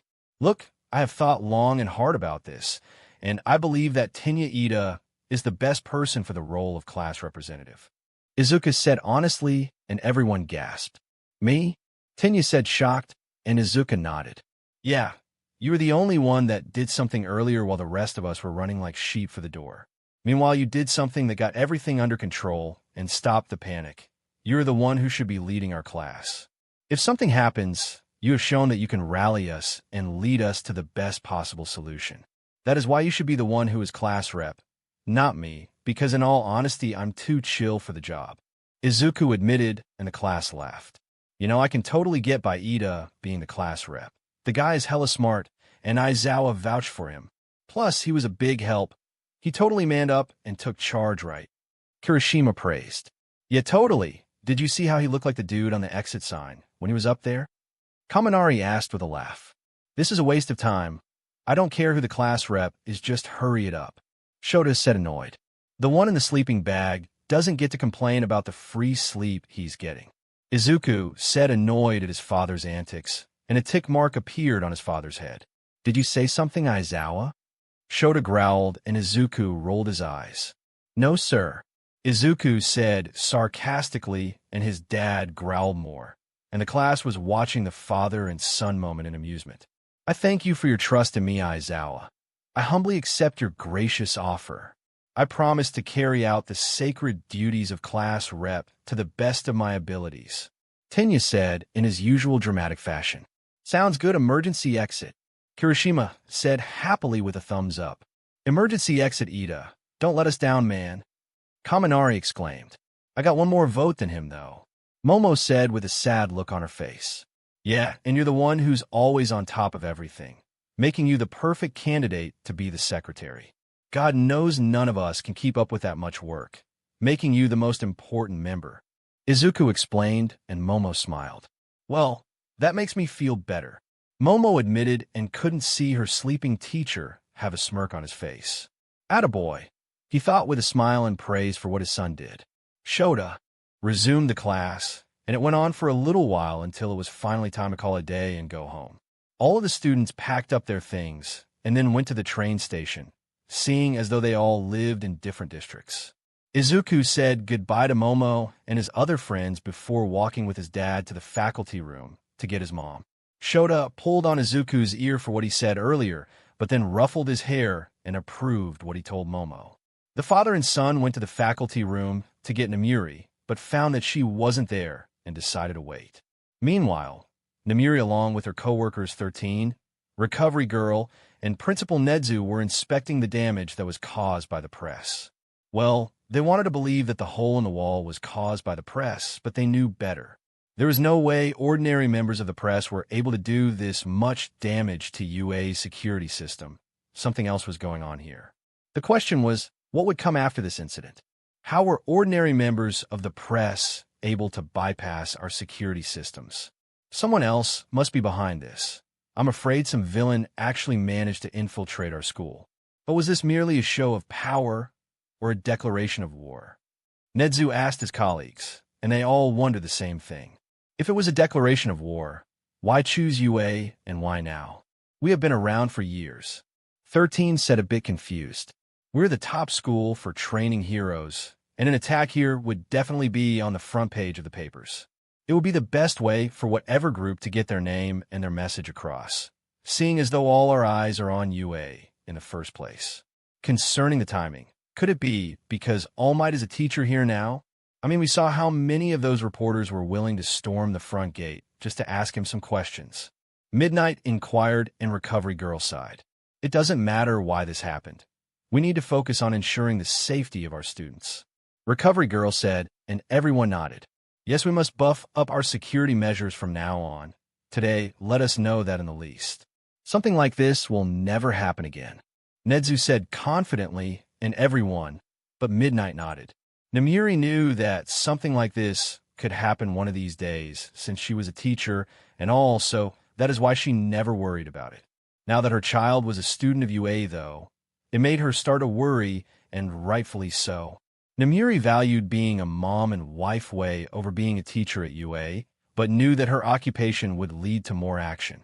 Now that Izuku was a student at UA, she could not help but worry about what could go wrong and her baby might get hurt. Not only that, but her husband was also a teacher at UA and a pro hero. Even though he was skilled and could handle himself, Namiri worried about him too. She sighed as she walked to the faculty lounge. She didn't know why she was getting so worked up about this. She and Shota were pros when they got married. They were pros when they had Izuku, and they trained him to become the best hero he could be. This was all possible from the start, so why did she have these feelings of doubt now? To be fair, it probably was the motherly side of her taking over the hero she was. It wasn't that Namiri didn't trust Shota or Izuku to stay safe, considering that both of them were skilled and could take any wannabe villain down. She wouldn't baby Izuku either, considering that she knew that he had what it took to be a pro hero, looking at his skill and attitude. However, as a mother, she would always do whatever it took to keep him safe. Speaking of Izuku, when Namiri entered the lounge, Izuku went over to his mother and hugged her, and she hugged back with a smile on her face. "Hey, Mom," Izuku said as he nuzzled her face. "Hello, Aizu. Have you both been waiting here long?" Namiri asked after kissing Izuku on the head. "No, honey, we got here only a few minutes ago. What were you up to?" Shota asked his wife, who was scratching Izuku's face. "We were looking at the damage caused by the media. They're such a pain," Namiri said sourly, and her husband nodded. It's what I've been saying for years. Anyway, they caused enough trouble today, and we have all had a long day, so let's get home. Shota said, and his wife and son nodded as they headed to the car. When they got in the car, Izuku put his headphones on and immediately started to listen to his music, much to his parents' amusement. He had been like that since he was little, using the car rides as his jamming sessions. They didn't mind, though, because it allowed both of them to talk without Izuku interrupting or knowing things that they felt he should not know. Prime examples were anything that involved tests or the curriculum at UA. Izuku was listening to this new song by this American artist named Kehlani featuring another American artist called T-Pain. It was called I Like That. He really liked hip-hop and was glad that this came up in his recommended tab. He loved the flow and the melody. Izuku used the time in the car to reflect on the day he had. It was eventful, to say the least. First, there was the fact that the press was so bent on getting an interview with All Might that they really busted a hole in the wall. It really made Izuku annoyed, and he could tell that his classmates shared that annoyance. They all understood that All Might was the #1 hero and everything, but come on, was it really necessary to ransack the school just to get him to answer some questions? The guy was on talk shows and stuff and would clearly be asked about teaching at UA, so why not just wait for that to happen? Then again, if the local news got a story with All Might aired on their network, it would definitely boost their ratings. Then there was the fact that Izuku had somehow gotten 3 votes for becoming the class rep, a position that he did not want at all. He was flattered that his classmates thought so highly of him. But Izuku knew that he would not be a good class representative while he wanted to be a pro hero. He knew that him and paperwork would never go together. Plus, being the class rep was more of Tenya's speed because he was so passionate about heroics and leadership, something that a class rep should be passionate about. He did feel a little bad for Momo, especially because she did receive more votes than Tenya, but Izuku was glad that she saw his reasoning. It's not that he didn't think that she wasn't up for it. It was just that Momo really struck him more as the advisor type because she was so on top of things. Plus, Tenya's passion and his devotion to doing things the proper way was admirable and hilarious to watch considering his attitude. Izuku was glad that Momo didn't hate him for his decision to give his role to Tenya. When the Aizawa family got to their home, Izuku immediately went to his room to get out of his uniform and into comfortable clothes. The worst part about attending UA was by far wearing that stupid uniform. Izuku hated coats and ties because they were so uncomfortable. Hence why he couldn't wait to go to hero training, because it allowed him to put on his costume, which was way more comfortable than the uniform. When he is performing acts of a hero, Izuku wanted to make sure he would at least be in comfortable clothing. After he got changed, Izuku got on his computer and started playing Guilty Gear Strive. He was afraid that he was going to get an addiction to the game, because it was that much fun to play. He loved playing the character known as Ram Lethal and annoying the hell out of everyone online. In fact, that is what he did for the next hour until his mother called and told him to come to the kitchen for dinner. It was at this time that Izuku noticed that he was very hungry and complied with his mother's orders. The Aizawa family sat at the dining table in the kitchen and began to eat their dinner while talking about their day. Izuku felt he had the perfect life because he had lunch rushes food at UA and could come home to his mother's wonderful cooking. He told his parents that his classes were going well, but he felt like ectoplasm had it out for him and the others in math class, to which his parents laughed. It was true that the plasma hero could get very hardcore when it came to equations and other math problems. Shota told Namiri that their son was elected class representative, but decided to pass it over to Tenya Ida because he felt it was too much work. Namiri looked disappointed, but Izuku said that he had thought long and hard about it, and he truly felt like Tenya was the best person for the job, considering the fact that he was a part of a hero family that spans generations. He had the most knowledge and the best attitude for it. Namiri seemed satisfied with that answer, and Izuku then told her that Shota said he didn't care who was the class rep, causing Namiri to glare at her husband, who glared at their son, who smiled carefree. Once dinner was finished, Namiri said that she would clean the kitchen, so Shota went to do some work while Izuku went to train. He would focus on his shuriken, throwing, meditation, and overall fitness tonight, so that he could make sure that he wasn't getting sloppy. He might even try to do some parkour to keep his legs in good shape. considering the fact that, like his father, Izuku pretty much fought quirkless, so he had to make sure he was always in good shape. He got to the dojo his family had and immediately went to the targets that were used for shuriken throwing. His dad got him these when Izuku told him he wanted to fight like a ninja, so he wanted to learn how to use the shuriken and kunai. Izuku grabbed a handful of wooden shuriken and took his aim and then let them fly, all of them hitting the target at least. 3 of them were in the bullseye, and the other 2 were a bit farther apart. Not bad in his mind, but he knew that he had to do better, so he did it again. After he did his shuriken training, Izuku practiced his parkour by doing some handstands and a few flips by running off the wall. To this day, he still didn't know how he could do either of those things without throwing up, especially after he ate dinner, but he would not complain. Once that was done, he did some simple strength exercises and practiced his fight moves. He was glad to know that they worked against Bakugo, but it was mostly because he caught him off guard and it may not work again. Once Izuku finished his training, it was time for him to do his least favorite thing, which was studying. He had to do his assignments, something that he was dreading mostly because he hated homework. Still, he knew it was a requirement for students at UA, and there was nothing that he could do about it. So he got his bearings and went back to his room. He would probably start with his English homework because he knew it was going to be easy. His Uncle Mike was one of the more lenient teachers he had. True to his thoughts, Izuku finished his English homework rather quickly and then went on to his more difficult subjects, which were math and history. He was really annoyed that Cementos made them write essays about certain history topics. He had done enough essays in his Uncle Mick's class, so why couldn't Cementos just give them multiple choice questions? It wasn't like Izuku was particularly interested in Japan's history anyway. It was just a place he lived in. The worst part of his homework was definitely math, as Izuku pulled out his phone and texted Momo and Tinya to see if either of them knew what ectoplasm was talking about. Thankfully, Momo texted back not too much later and explained what he had to do.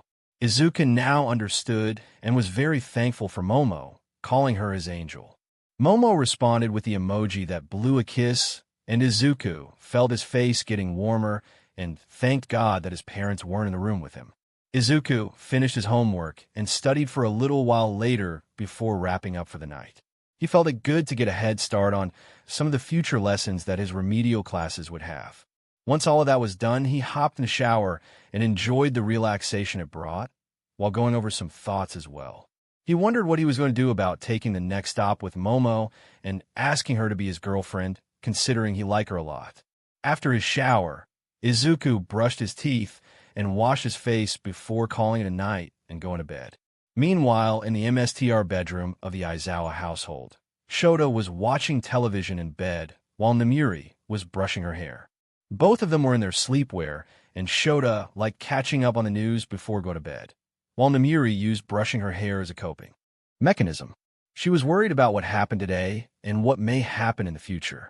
Namiri knew that villains were most likely behind the attack, so what were they going to do to stop them? Even though Principal Nizu said that they would beef up security measures, how much would that really change the situation? The villains used a crafty way to send a message today, so what would really stop them from thinking of another unique way of attack?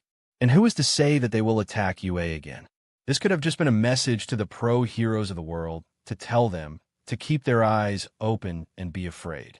There was so much they didn't know, and it made Namiri worry until she was brought out of her thoughts by her husband's voice. "What's wrong?" Shota asked in a worried tone. "What do you mean?" Namiri asked, surprised, and Shota sighed. "Namiri, we have been married for nearly 20 years. I know when something is bothering you, especially when you look deep in thought while brushing your hair," Shota said logically, and Namiri smiled while walking over to him. "Well, aren't you a wonderful husband?" Namiri said happily as she kissed him. "Sweetheart, what's wrong?" Shota asked, and Namiri sighed. "I'm worried about what happened today, Shota. You and I both know that the media was not responsible for the damage today. No media outlet could even dream of doing that kind of damage to UA's defense system, so it had to be villains. The question is, when are they coming back, and will they be as sneaky next time?" Namiri asked in a worried tone, and Shota just nodded. He knew as well as his wife did that villains were behind the damage today, no matter how much he wanted it to be the media. Shota didn't want to cause his son or his students any worries, so he, like the other teachers, just told them that the media was being stupid and tried to barge in. Still, Shota and the others were pro-heroes, and they had trained for situations like these, so they had to be calm and know that things would be okay.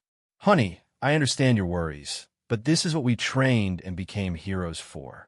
We also knew that this would be a possibility when we became teachers at the best hero school, so we have to keep our bearings and stay calm.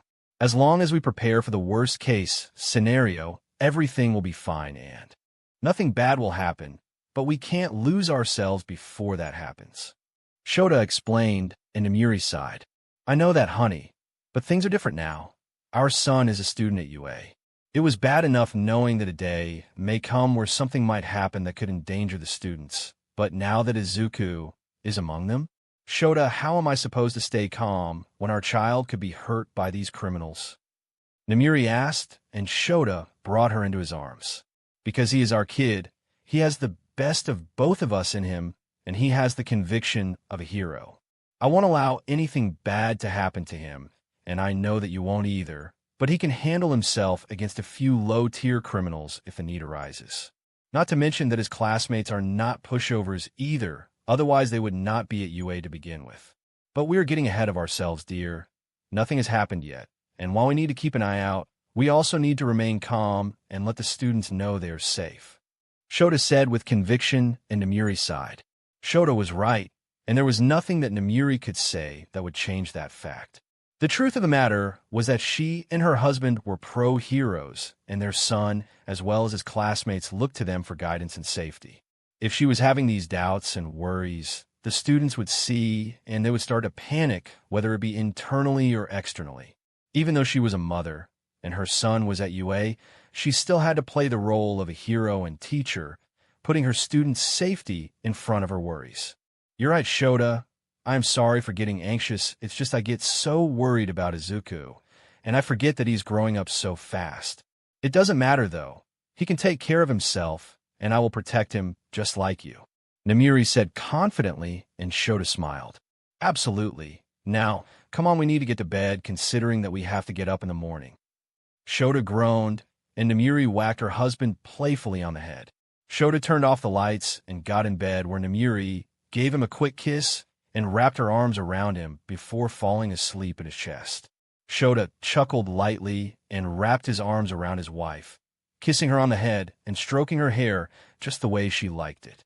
He thought it was crazy that he had been with this wonderful woman for nearly 2 decades, when it felt like just yesterday he was working up the courage to ask her out on a date. He was glad he did, though. It was the best decision of his life, and Shota could not be happier. Shota held his wife close as he fell asleep, wondering what tomorrow would bring. Morning came the next day, and it was just like any other morning. Nomuri and Shota got up a bit earlier than Izuku, considering they had more to do in the morning. Nomuri cooked breakfast for all of them. Izuku came out with his bag packed and his uniform on, complaining about wearing the tie again. Shota said that he could take the tie off if he took the earrings off, to which Izuku denied because the earrings made him cool in his opinion, to which his parents just rolled their eyes. After breakfast, they all went to UA, and luckily the media was not there to hound them this time, much to everyone's pleasure. When they got inside the building, Izuku said bye to his parents as he went to the classroom where his first class would be. It was going to be English with his Uncle Mike, which wouldn't be bad as the lessons weren't hard, and it would be funny seeing his Uncle Mick's jokes be met with crickets. Izuku got to the classroom early as usual, deciding to do what he would normally do and put his headphones back on and just listen to music. He needed this serenity before the craziness of the day happened, meaning that his classmates would come in like a roaring sea. He liked all of them. Well, he was a bit iffy on Bakugo and Todoroki, but everyone else was friendly. He just wished that the majority of them were not so rowdy, but it was better than being boring. Izuku was listening to music before he was interrupted by the only person that was allowed to interrupt his jam session, Momo Yaoyorozu. The onyx-haired beauty shook her head at the handsome boy before her and his laziness, though she found it amusing. Momo excitedly told Izuku that the company fixed her costume, so now it showed less skin and was more efficient. She also told him that she took his idea to have her suit come with compartments to make it easier for her to create things. Izuku told her that he was glad that she got a costume she liked and was honored that she took his advice. He was happy that he said something at the beginning and that she took it to heart. Izuku was afraid that she would think he was making fun of her costume or something. Izuku wondered how much prettier Momo's new costume would make her be, considering she looked hot in her old one. Izuku and Momo talked for a few more minutes until the others came in, and they talked with Ochaco and Tenya. It wasn't long after the normal classes started. English was the first one, and Izuku and the others were bored in a matter of seconds. Izuku hated that he and his classmates weren't giving the energy that his Uncle Mike wanted for the class, but it was just so boring and not really interesting to anyone. Well, Momo and Tenya seemed to be interested, but that was only because they were so smart, so Izuku and the rest of the class let them have it. The next two classes were way more boring than English. Not only that it made Izuku and the others want to lose their minds. Ectoplasm was just getting worse and worse with these Demon equations, and Izuku could see that even Momo was starting to get confused. Tenya was putting on a brave face, but these questions challenged even him, and Izuku could see that Ectoplasm was enjoying this, which put him and his classmates in a bad mood. The final class before lunch was history with Cementos, and the pro hero seemed like it was his mission to make the class as boring as possible. They were pretty much just reading from the textbook and taking notes on what Cementos was saying. He didn't even try to make it exciting, as he said the knowledge the class would gain would be exciting enough. About a half hour later of this torture, the bell rang, and it was time for Izuku's favorite class, lunch. Izuku got his usual helpings from Lunch Rush and went to sit with Momo and the others, then proceeded to stuff his face. Momo and his other friends watched Izuku with amusement and wondered again how he could possibly eat so much and stay so built. Momo found it weird, but this guy really was her first real crush, since she didn't really have one at her old school. Still, she never got tired of talking to him or looking at his toned chest and muscles. Momo stopped her daydreaming before her face got too red and her friends would tease her.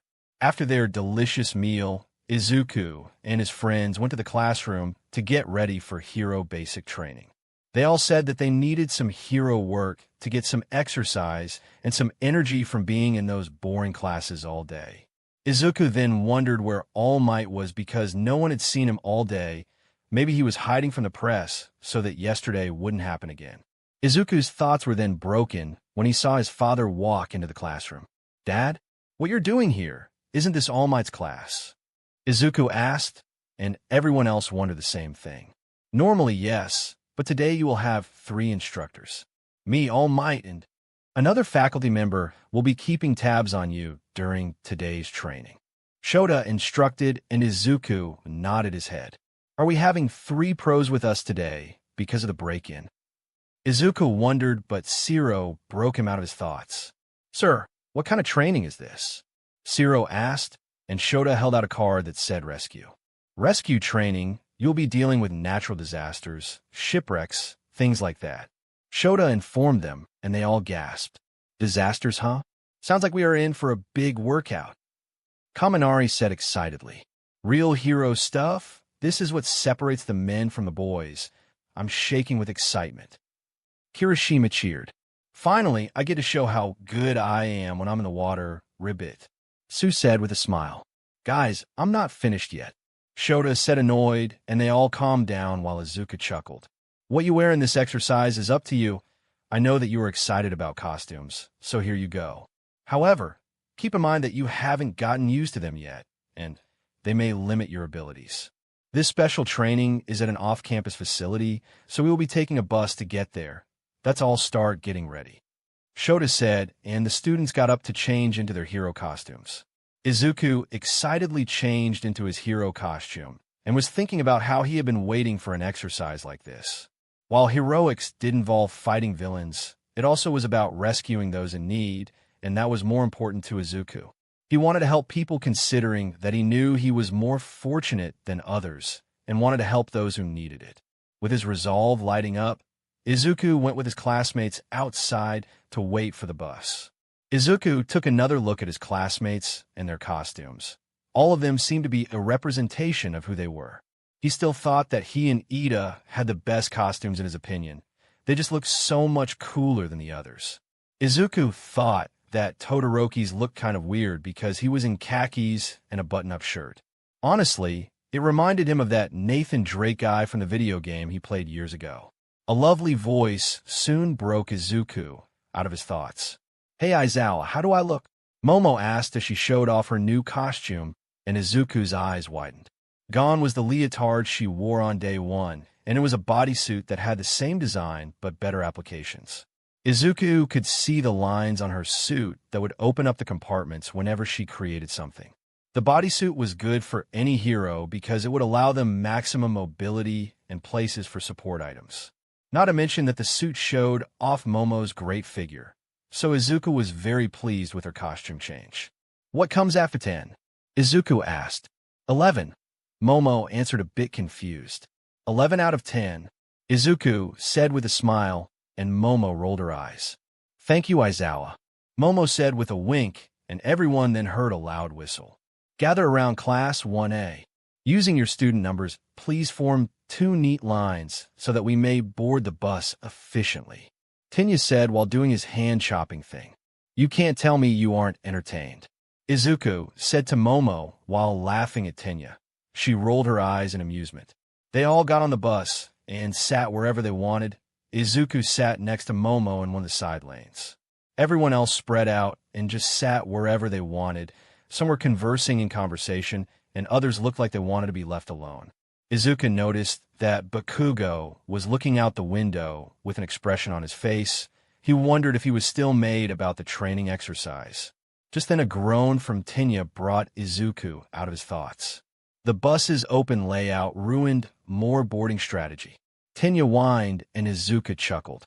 "Ida, you really need to chill," Mina Ashido said, and everyone nodded. "You know, there has been something I have wanted to know about you, Aizawa," Sue said, looking at Izuku. "About me? What's up, Sue?" Izuku asked. "Do either of your parents have a quirk like yours? It's really amazing, so I'm wondering if it derived from one of your parents, or we're just lucky to get a quirk like that." Sue asked curiously. "Oh yeah, Dad can pretty much do what I do, but his doesn't work with mutant-type quirks. He also gets dry eye if he uses it too much," Izuku explained, and everyone nodded in understanding. "Man, your quirk is really cool. My hardening quirk is good for fighting bad guys, but it doesn't look all that impressive," Kirishima said a bit dejectedly. "Nah man, I think it's great. You're definitely pro-material with a quirk like that," Izuku said encouragingly. "You really think so? It seems like I would be more popular if I had a quirk that was flashier," Kirishima said. "My naval laser has the perfect combination of pinnacle and strength," Aoyama said confidently. "Yeah, but it's way lame if it gives you a stomachache, sweetie," Mina said, and Aoyama looked dejected. "Well, if anyone in our class has flashy quirks, it's Todoroki and Bakugo," Kirishima said, and everyone nodded. "Sure, but Bakugo is always angry, so he'll never be that popular," Sue said nonchalantly, and Izuku laughed, but Bakugo got pissed. "What did you say? I'll kick you, but you DMN tree frog," Bakugo roared. "You see," Sue said with a smile. "Case in point," Izuku said while laughing. "You know, Bakugo, we basically just met you, so it's kind of telling that we already know that your personality is flaming CRP mixed with garbage," Kaminari said, and the others laughed, but Bakugo got even more angry. "You're gonna regret the day you applied to this school, you loser," Bakugo yelled, and Jiro, who was sitting next to him, looked creeped out.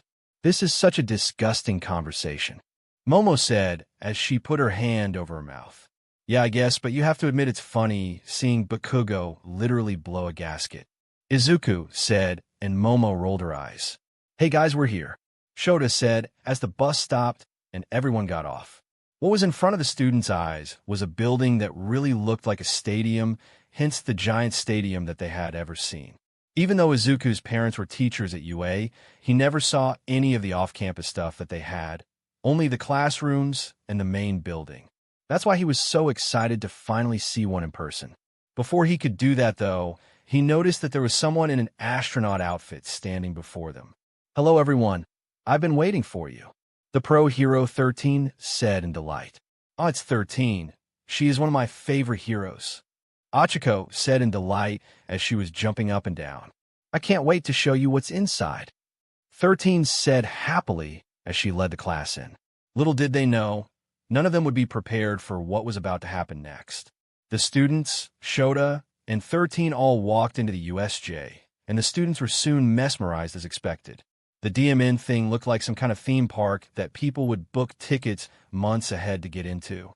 There were multiple stations that resembled different areas that each had different kinds of weather and terrain. There was a park, a lake, a mountain, and more that was enclosed in this huge space, and each place was important. Something that Shota and Namuri taught Izuku, when he just started to train to become a hero, was that being a hero was about protecting and saving people above all else. Yes, there would be situations where you would have to fight villains, but most situations would involve a hero saving a civilian. Bad things happen every day, and it is a hero's job to make sure that the people of their respective city stay safe no matter what things may happen. Izuku took that lesson to heart and knew that he was more the combat type of hero, but he did have skills that could be used in rescue situations. Mainly his capture chain, while it was used for combat, Izuku could do what he did to Ochaco in the entrance exam. He just had to make sure that he was gentle. He didn't want to wrap the chain around whoever he was rescuing too tight, or he may break some of their ribs. Wow, this looks like a freaking amusement park, Kirishima said excitedly. A shipwreck, a landslide, a fire, a windstorm, etc. I created this training facility to prepare you for dealing with different types of disasters. I call it the Unforeseen Simulation Joint, but you can call it USJ. 13 said proudly and with spirit. Just like Universal Studios Japan. Izuku and the rest of the students thought with weird looks on their faces. Hey, shouldn't All Might be here already? Oh wait, let me guess. He booked an interview instead. Shota asked annoyed. Actually, it's something else, I'm afraid. He did too much hero work on the way to school this morning and used up too much of his power. Now he is in the teacher's lounge recuperating, so we will have to start without him. 13 informed Shota, who just rolled his eyes. That man is the spitting image of irresponsibility. Still, it should be okay with just the two of us. Shota said, a bit annoyed at the number one hero. How is All Might the number one hero, and yet the guy doesn't even have a car? Momo asked, incredibly confused. Probably thinks that with that incredible speed of his, he doesn't need one. Hell, why waste money with gas and car insurance when you can move at a speed like that? Izuku asked, and Momo nodded, since he had a good point. The clock is ticking. We should be getting started. Shota told 13, who nodded. Excellent, but before we begin, let me just say one thing. Well, maybe 2 or 3, possibly 4 or 5. 13 drawled on, but the students interrupted her. We get it, they all yelled, and 13 sweat dropped. Yes, well, listen carefully now. I'm sure that you're all aware that I have a powerful quirk called Black Hole, and I can use it to SCK up anything and turn it into dust. 13 explained proudly. That's right, you have used Black Hole to save a lot of people in all kinds of situations. Izuku said while chuckling at Ochaco jumping and down. That is true, but my quirk could very easily be used to kill. In fact, some of you also have powers that are dangerous. In our superhuman society, all quirks are certified and regulated, so a lot of us often overlook how dangerous they could be. Please don't forget that if you lose focus, your quirk could become deadly, and no hero wants that on their resume. We must use our quirks to help people, not to kill. Is that understood? 13 asked, and the students nodded seriously. What 13 said was true, and Izuku, as well as the others, took it to heart, knowing that they could never forget that lesson. While he was glad that his quirk wasn't deadly, Izuku knew that if he went wild with his chain in a fight, that someone could get hurt. The same could also be said for Momo, because if she created something too powerful or dangerous, then someone could end up getting killed. Izuku broke out of his thoughts when 13 continued speaking. Even if you're trying to do something virtuous like rescue someone, there's always a chance that things could go badly, so be careful. Thanks to Aizawa's fitness test, you have a solid idea for your quirk's potential. Not only that, but thanks to the combat training you got from All Might, You also got an idea for how dangerous your powers can be when used against other people. These are good lessons to have at this point, and you will use those lessons for this class. 13 explained. Good to know that test was actual for something and not just Dad having a field day with our misery. Izuku thought amused. Today you'll be learning how to use your quirks to save people's lives. You won't be using them to attack enemies or each other, only to help. After all, that is what being a hero is all about, ensuring the safety of others. That is all I have to say. Thanks so much for listening. 13 said with a bow, and the students started cheering, but Izuku just widened his eyes when he saw something in the distance. Hey Dad, is that part of the training? Izuku asked, and Shota wondered what his son was talking about until he looked to where Izuku was pointing, and his eyes widened. There was some sort of purple circle in the middle of the USJ, and to answer his son's question, no, it was not part of the training. The purple circle then took form of some sort of ghost, then spread across the USJ, and out came some man with a hand on his face. He was not the only one. More and more people were coming out of this purple smoke, and they did not look friendly. Shota knew what this was, and he knew that they were in trouble. Stay together and don't move. 13, protect the students. Shota ordered, and the students wondered what was going on. Hey, wait a second, has the training started already? I thought the training today was going to be us rescuing people. Kirishima said confused, but Izuku spoke up. Those aren't fakes, bro. They're actually villains, and this ain't a DMN test. Hey, Dad, I can't get a hold of Mom, and the alarms aren't going off. Someone must be blocking communications. Izuku said worriedly, and Shota widened his eyes when he saw the no-signal text come on Izuku's phone. So, you punks used the press as a cover and sneaked onto campus, is that it? Shota asked with anger in his voice, and the students widened their eyes in fear. Even if that is true, what the hell do a bunch of villains want with high schoolers like us? Momo asked in a scared tone. That's a good question, but don't worry, we will get out of this. So, stay calm, all right? Izuku said as he put his hand on her shoulder, and she smiled and nodded. Where is he? Where is All Might? I went through the trouble of bringing all of these friends so that they could meet him. We don't want any of these kids. We want All Might, the symbol of peace. I can't believe he isn't here, but maybe if we kill a few of these kids, he will come out to play. The man with a hand on his face said evilly, and the teachers and students widened their eyes in horror. Their question was answered now. The villains that had breached UA were not here for any of them. They were here for All Might. Somehow the villains got information that All Might was supposed to be one of the teachers for this particular class, but they didn't know that he wasn't there at the moment. That guy with a hand on his face seemed to be quite serious about killing the two teachers and the students, so Shota knew he had to act quick and already activated his capture gear. So, you criminals are here because you want a piece of All Might, and somehow you got information that he was teaching this class. Shota surmised. The question is this the only part of the campus that they have infiltrated, or are they attacking all of the other spots in UA? Izuku asked, and his dad wondered the same thing. They couldn't tell because their communication was clearly blocked. This has to be a planned ambush. They clearly had an objective for coming here, and they planned everything out. Somehow, they knew that All Might was supposed to be here for this class, and they knew that this is a place that is isolated from the school building. They must have figured out that there would be less pros here and could take them out with ease, as well as us. Then All Might would be their main target after we were dealt with. The usually silent Todoroki calculated, and everyone widened their eyes at how right he was. 13 need to get them out of here and alert the main campus as soon as possible. Actually, if they have the ability to block our sensors, that may not work, and thanks to Izuku, we know that they are jamming our personal communications. Izuku, maybe your call to your mom didn't work because you just didn't have a strong enough signal. Kaminari, try using your quirk to contact the school. Maybe yours will go through. Shota ordered the blonde-haired boy.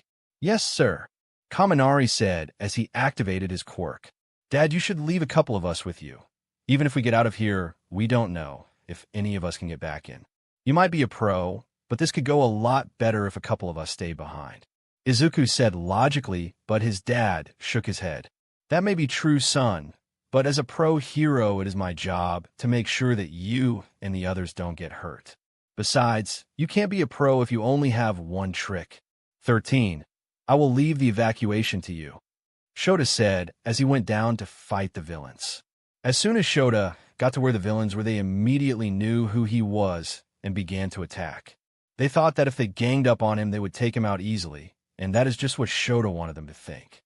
The group that specialized in long-range quirks were easily taken out by Shota since he erased their quirks and used his skills to knock them out with his capture scarf. The brawlers of the group immediately charged at Shota since they felt he couldn't take them all on. In reality, the only way those villains could do any damage to Shota was if they got close to him, but he had taken precautions to make sure that never happened. So here Shota was using his capture scarf like it was an extension of his own body and throwing the villains around like they were nothing. Just like Izuku, Shota was very mobile and could dodge any punch or kick thrown at him, which is what he was displaying currently. So, which one of you gutter punks is next? Shota asked tauntingly, and the villains got angry. There he goes trying to intimidate us. He's strong, and thanks to those goggles, we don't know whose quirk he is erasing. How annoying. The worst thing about pro heroes is that they live up to their hype. The villain with a hand on his face said in annoyance as Shota kept thwarting the enemy's plans. During this time, Izuku and his classmates, as well as 13, were heading to the exit to get the hell out of there and get some backup.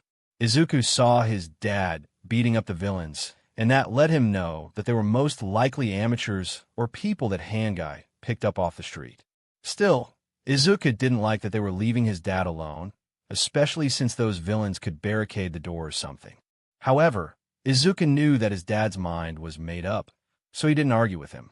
Izuku figured that if he, Todoroki, and possibly Bakugo stayed behind, then they could have these villains down in no time. Todoroki may have weirded him out, and Bakugo was a jackass, but that did not mean that they were not strong. The three of them could easily have helped Izuku's dad and took some of the pressure off of him, but they were just students, and he knew his dad wouldn't allow it no matter how much sense it made. Then Izuku felt someone tap his shoulder as they were running, and he saw it was Momo. Are you comfortable with leaving your father behind? Momo asked worriedly, and Izuku sighed. No, I'm not comfortable with it, but he is a pro hero, and it clearly shows. Most of these villains seem like amateurs, people that Handguy must have picked off of the street. Dad clearly can handle them no problem, and it seems like they don't have a solution for him. Besides, once we tell All Might and the others what's going on, they will bust in here and give him a helping hand. There shouldn't be anything to worry about, Izuku said with a smile, and Momo smiled back. We are near the exit, everyone, hurry, Tenya ordered, but stopped as that purple ghost villain suddenly appeared. There is no escape for you, the ghost said coldly, and everyone grimaced. Damn it, Dad must have blinked.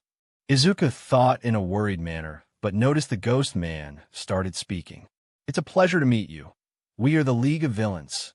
I know that it's impolite, but we have invited ourselves into this haven of justice to say hello.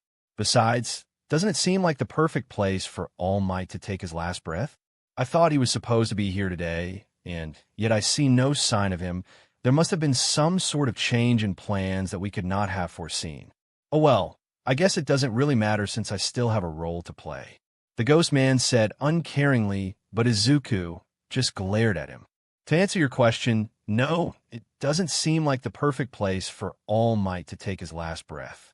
You, on the other hand, Izuku said coldly as he was about to activate his quirk, and so was 13, but two of his classmates jumped ahead.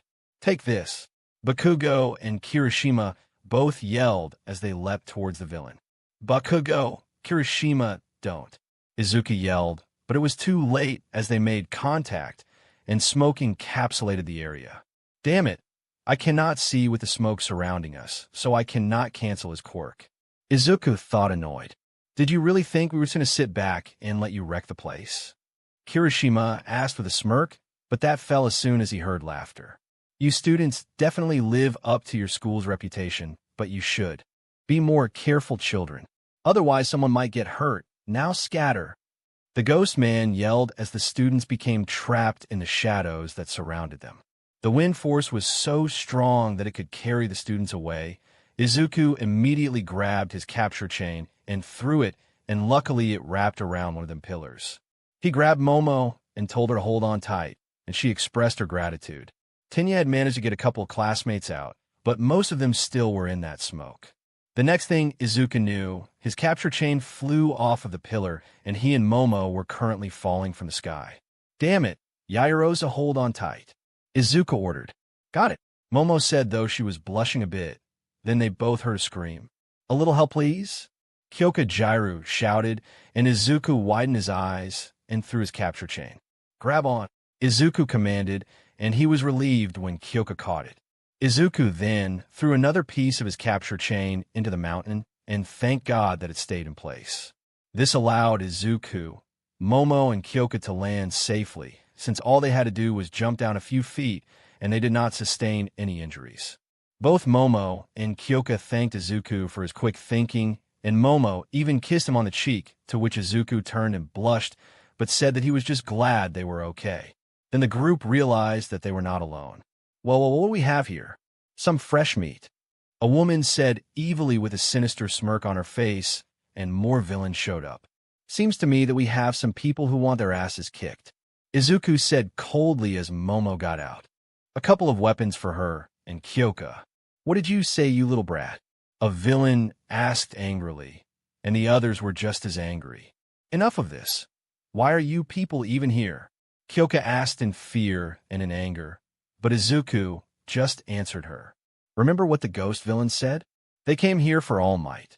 They must have known our whole schedule and who would be here. I'm guessing that when we were all panicked by that fake alarm sound off by the media, one of them must have snuck into the school files.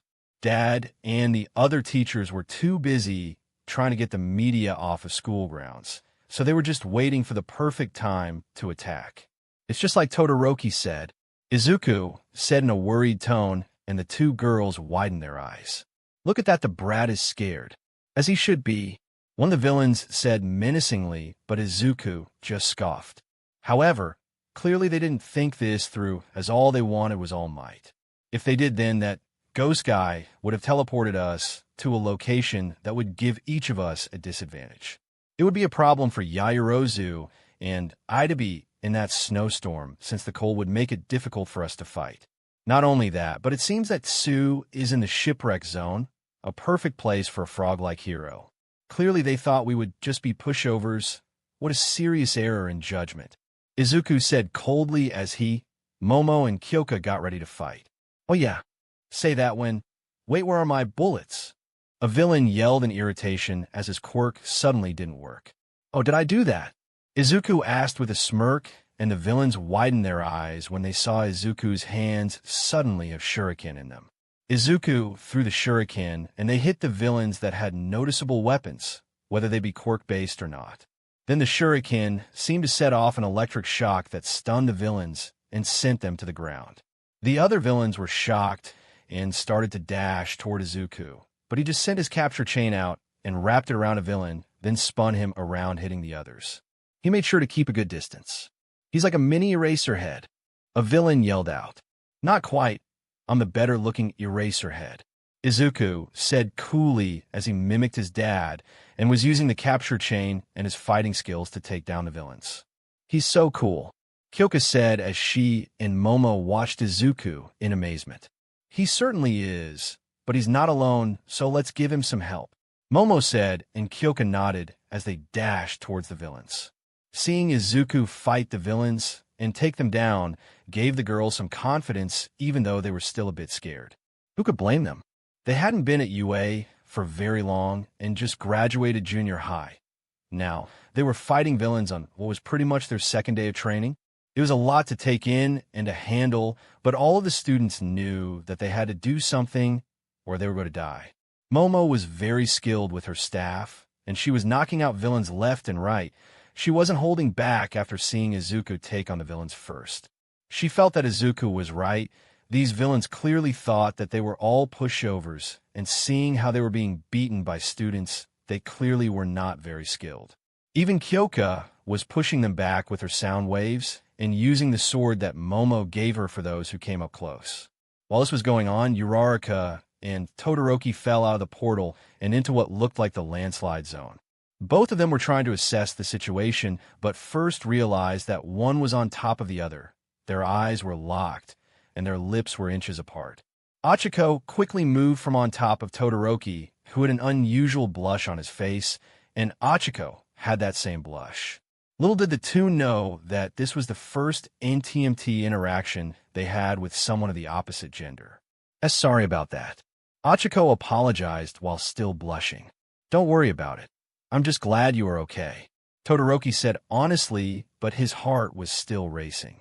How have I not noticed how cute she looks with those rosy lips? Wait a second, what I am thinking. Todoroki thought as his mind was racing 1,000,000 miles per second. Little did he know that he was not the only one.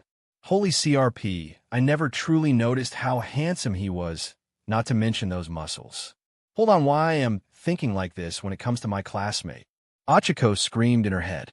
A portal opened, and then out came more villains who still wore those cocky smirks on their faces.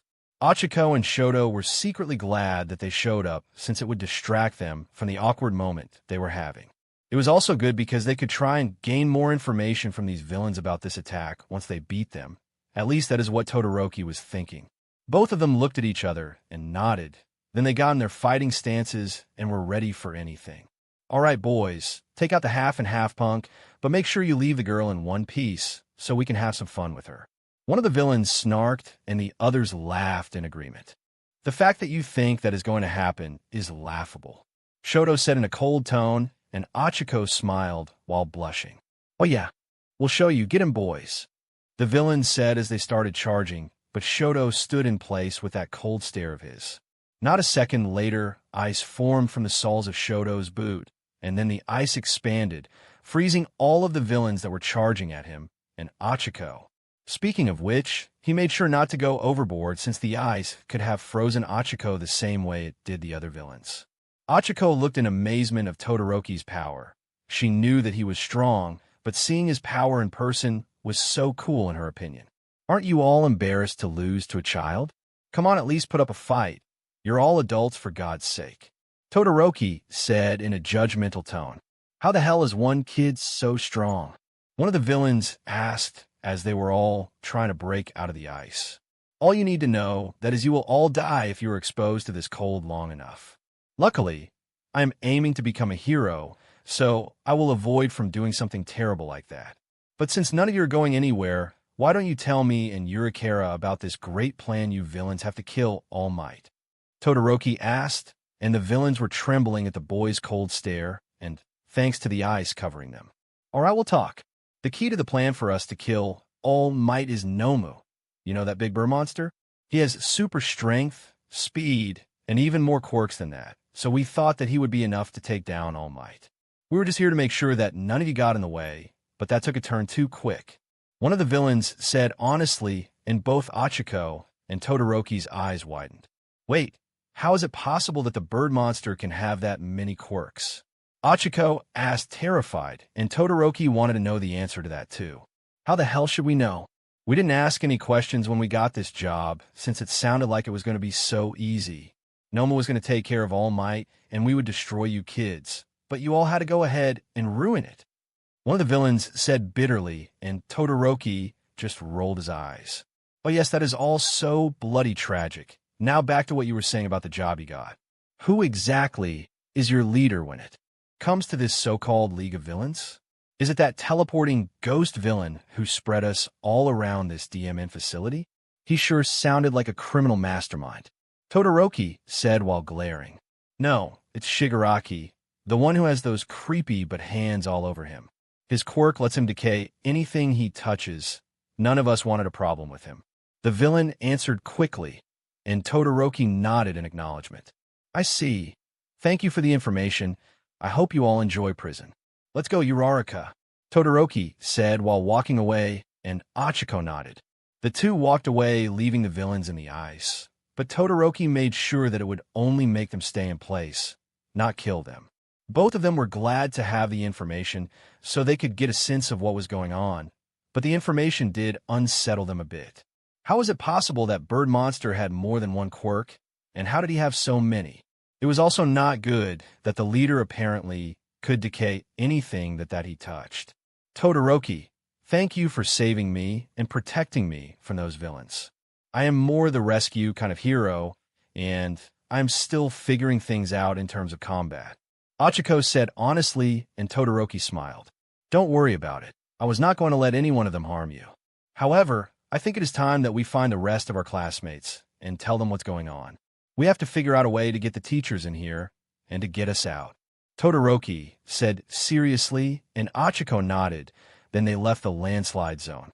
Back with Izuku, Momo, and Kyoka, they were just about done taking care of the villains that were in the mountain zone. It was kind of tough because there were so many, but it was clear that the villains were not well trained and were just picked up off the street. They were overwhelmed by Izuku's techniques, Momo's staff skills, and the sound waves from Kyoka. It also did not help that Izuku had nullified some of the villains' quirks, making it easy to attack them. Demon, look at you all. You look like you just got your asses kicked. Izuku taunted the villains who growled. Damn it, how the hell can kids be this strong? A villain asked frustrated, and the rest thought the same thing. Is it not obvious? UA isn't the top-rated hero school for no reason. They accept students who have learned the basics to understanding and controlling their quirks. Not only that, but all of us have trained to make sure that we can fight and use our quirks in a delicate balance. Such things are needed if you're trying to become a top hero, something that you villains never even considered or tried. Now your fate is being defeated by a trio of high school freshmen. You should be ashamed of yourselves. Momo said in a demeaning tone. Yeah, what she said? Kyoka said, amazed at how smart Momo was. But the three were shocked when they heard a cry of pain. SHD, that sounded like Dad. Okay, I need you guys to go back up to 13 and the others. I don't see Ida, so maybe he want to get All Might and the others. Preserve your strength, because these may be getting back up. In fact, Yairozu, if you can make some rope or something and subdue these guys. I'm going to go help my dad. Hopefully some others like Todoroki or Bakugo will show up, but I can at least try to get Dad out of there. Izuku said, but Momo was shocked. Aizawa, you can't go over there on your own. Those villains have too powerful of quirks. Momo said horrified, but Izuku did not flinch. Yes, quirks that I can nullify. Look, we don't have too much time to discuss this. And you have seen how much, but I can kick. The bottom line is I gotta go help Dad since he is all alone. You guys go rest up and meet with the others, all right? I'll be fine, Izuku assured with a smile as he used his chain and swung off towards his dad. You'll be fine, Kyoka said with a smile to Momo, who sighed and nodded. I know, but I'm still worried. Yet we should probably meet up with our other classmates. Momo said, and Kyoka nodded, and they went towards the entrance. Izuku quickly swung to where his father was. If his memory was character, then his dad was in the middle of the USJ. We got to the area of the site that was before him would haunt him forever, since seeing his dad in such pain was something that Izuku never saw before. That ugly bird monster had his father down on the ground and was currently slamming his head into the pavement. It seemed that his father's bloody face wasn't enough, and that hand guy put his hand on his dad's arm, causing the skin to decay. Izuku looked in horror, but knew that he had to stop this and wrapped his chain around the hand villain. Get over here, Izuku yelled as he used chain to throw the hand villain away from his father and into a pillar. Izuku was not done as he then wrapped the chain around the bird creature and crashed into him, getting him a good distance away from his father. In a fit of rage, Izuku did not miss a beat as he soon turned to the ghost villain and nullified his quirk, causing him to be paralyzed, then threw some of his shuriken, stunning the villain. After making his presence known, Izuku got in front of his father in a protective stance, still scared of what he saw, but making it known that it stopped here. Meanwhile, the villain with the hands all over him, now known as Shigaraki, wondered what in the hell just happened. Everything was going well, with Nomu beating the CRP out of Eraserhead, and Shigaraki was enjoying himself by using his quirk decay Eraserhead's arms. Then out of nowhere he felt a chain wrap around him, and then soon he was flung in the air before he hit a pillar. Then this kid with a visor on knocked Nomu away and somehow stunned Kurogiri. He was very much annoyed. TSH, who the hell is this brat?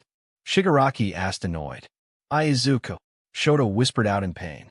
Don't speak. Conserve your energy while I try to figure out a way out of this. Izuku ordered, but his mind was racing on what to do next. Before he knew it, that bird creature was back up and was rushing towards Izuku, who didn't have enough time to grab his dad and get away. Izuku grabbed one of his kunai and get in a defensive stance, but widened his eyes when a wave of ice blocked the Noma's path. Izuku looked to the right and saw Todoroki and Ochaco. Both had their eyes widened when they saw his dad. Next thing he knew, Bakugo and Kirishima showed up, which was good because that ghost guy was back on his feet.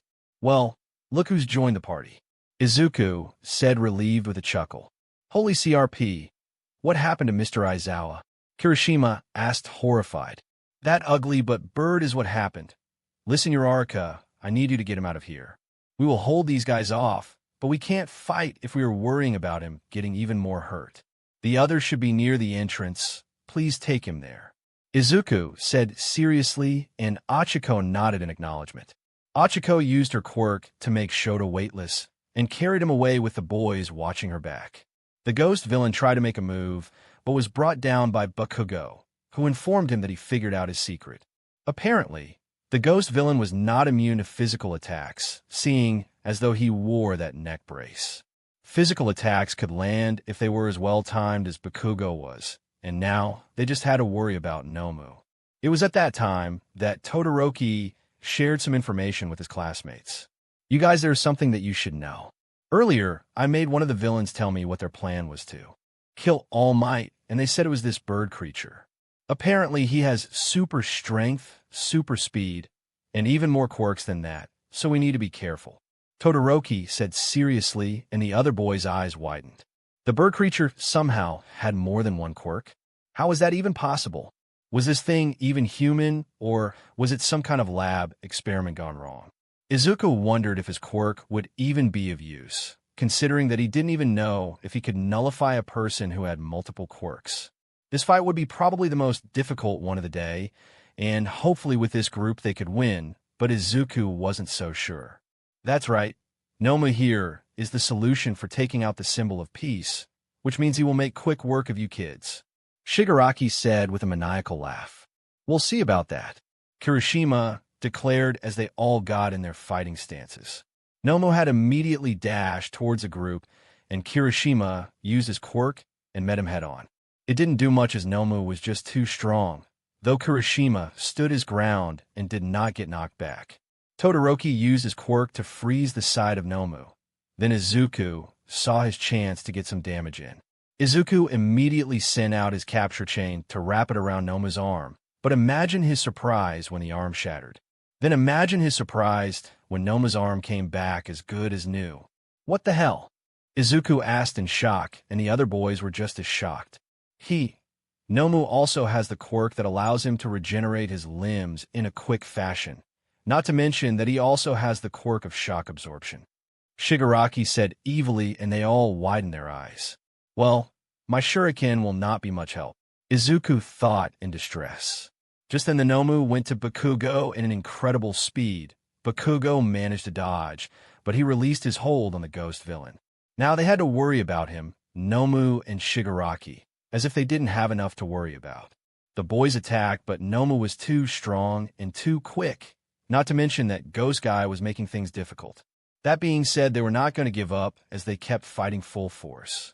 Izuku managed to get some damage on Shigaraki after he nullified his quirk, but the damage was only minimal as Nomu seemed to show up every time he had an advantage. They all hoped that the teachers or All Might would show up soon because they couldn't keep this going forever. Nomu was the most annoying of them because no matter what Izuku and the others did, he just came back with a vengeance.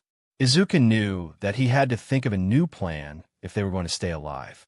Guys, we have to change it up. This isn't working, Izuku said worriedly, and they all knew he was right.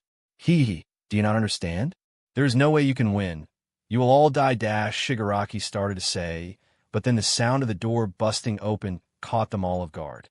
Looking towards the entrance, feelings of relief and tears of joy were being shed by the majority of the students of Class 1A. All Might, the #1 hero, had finally made it to join the battle against these invading villains, and by God, did he look angry. The man was not in his hero outfit. Rather, he was in a suit and tie, but it didn't matter.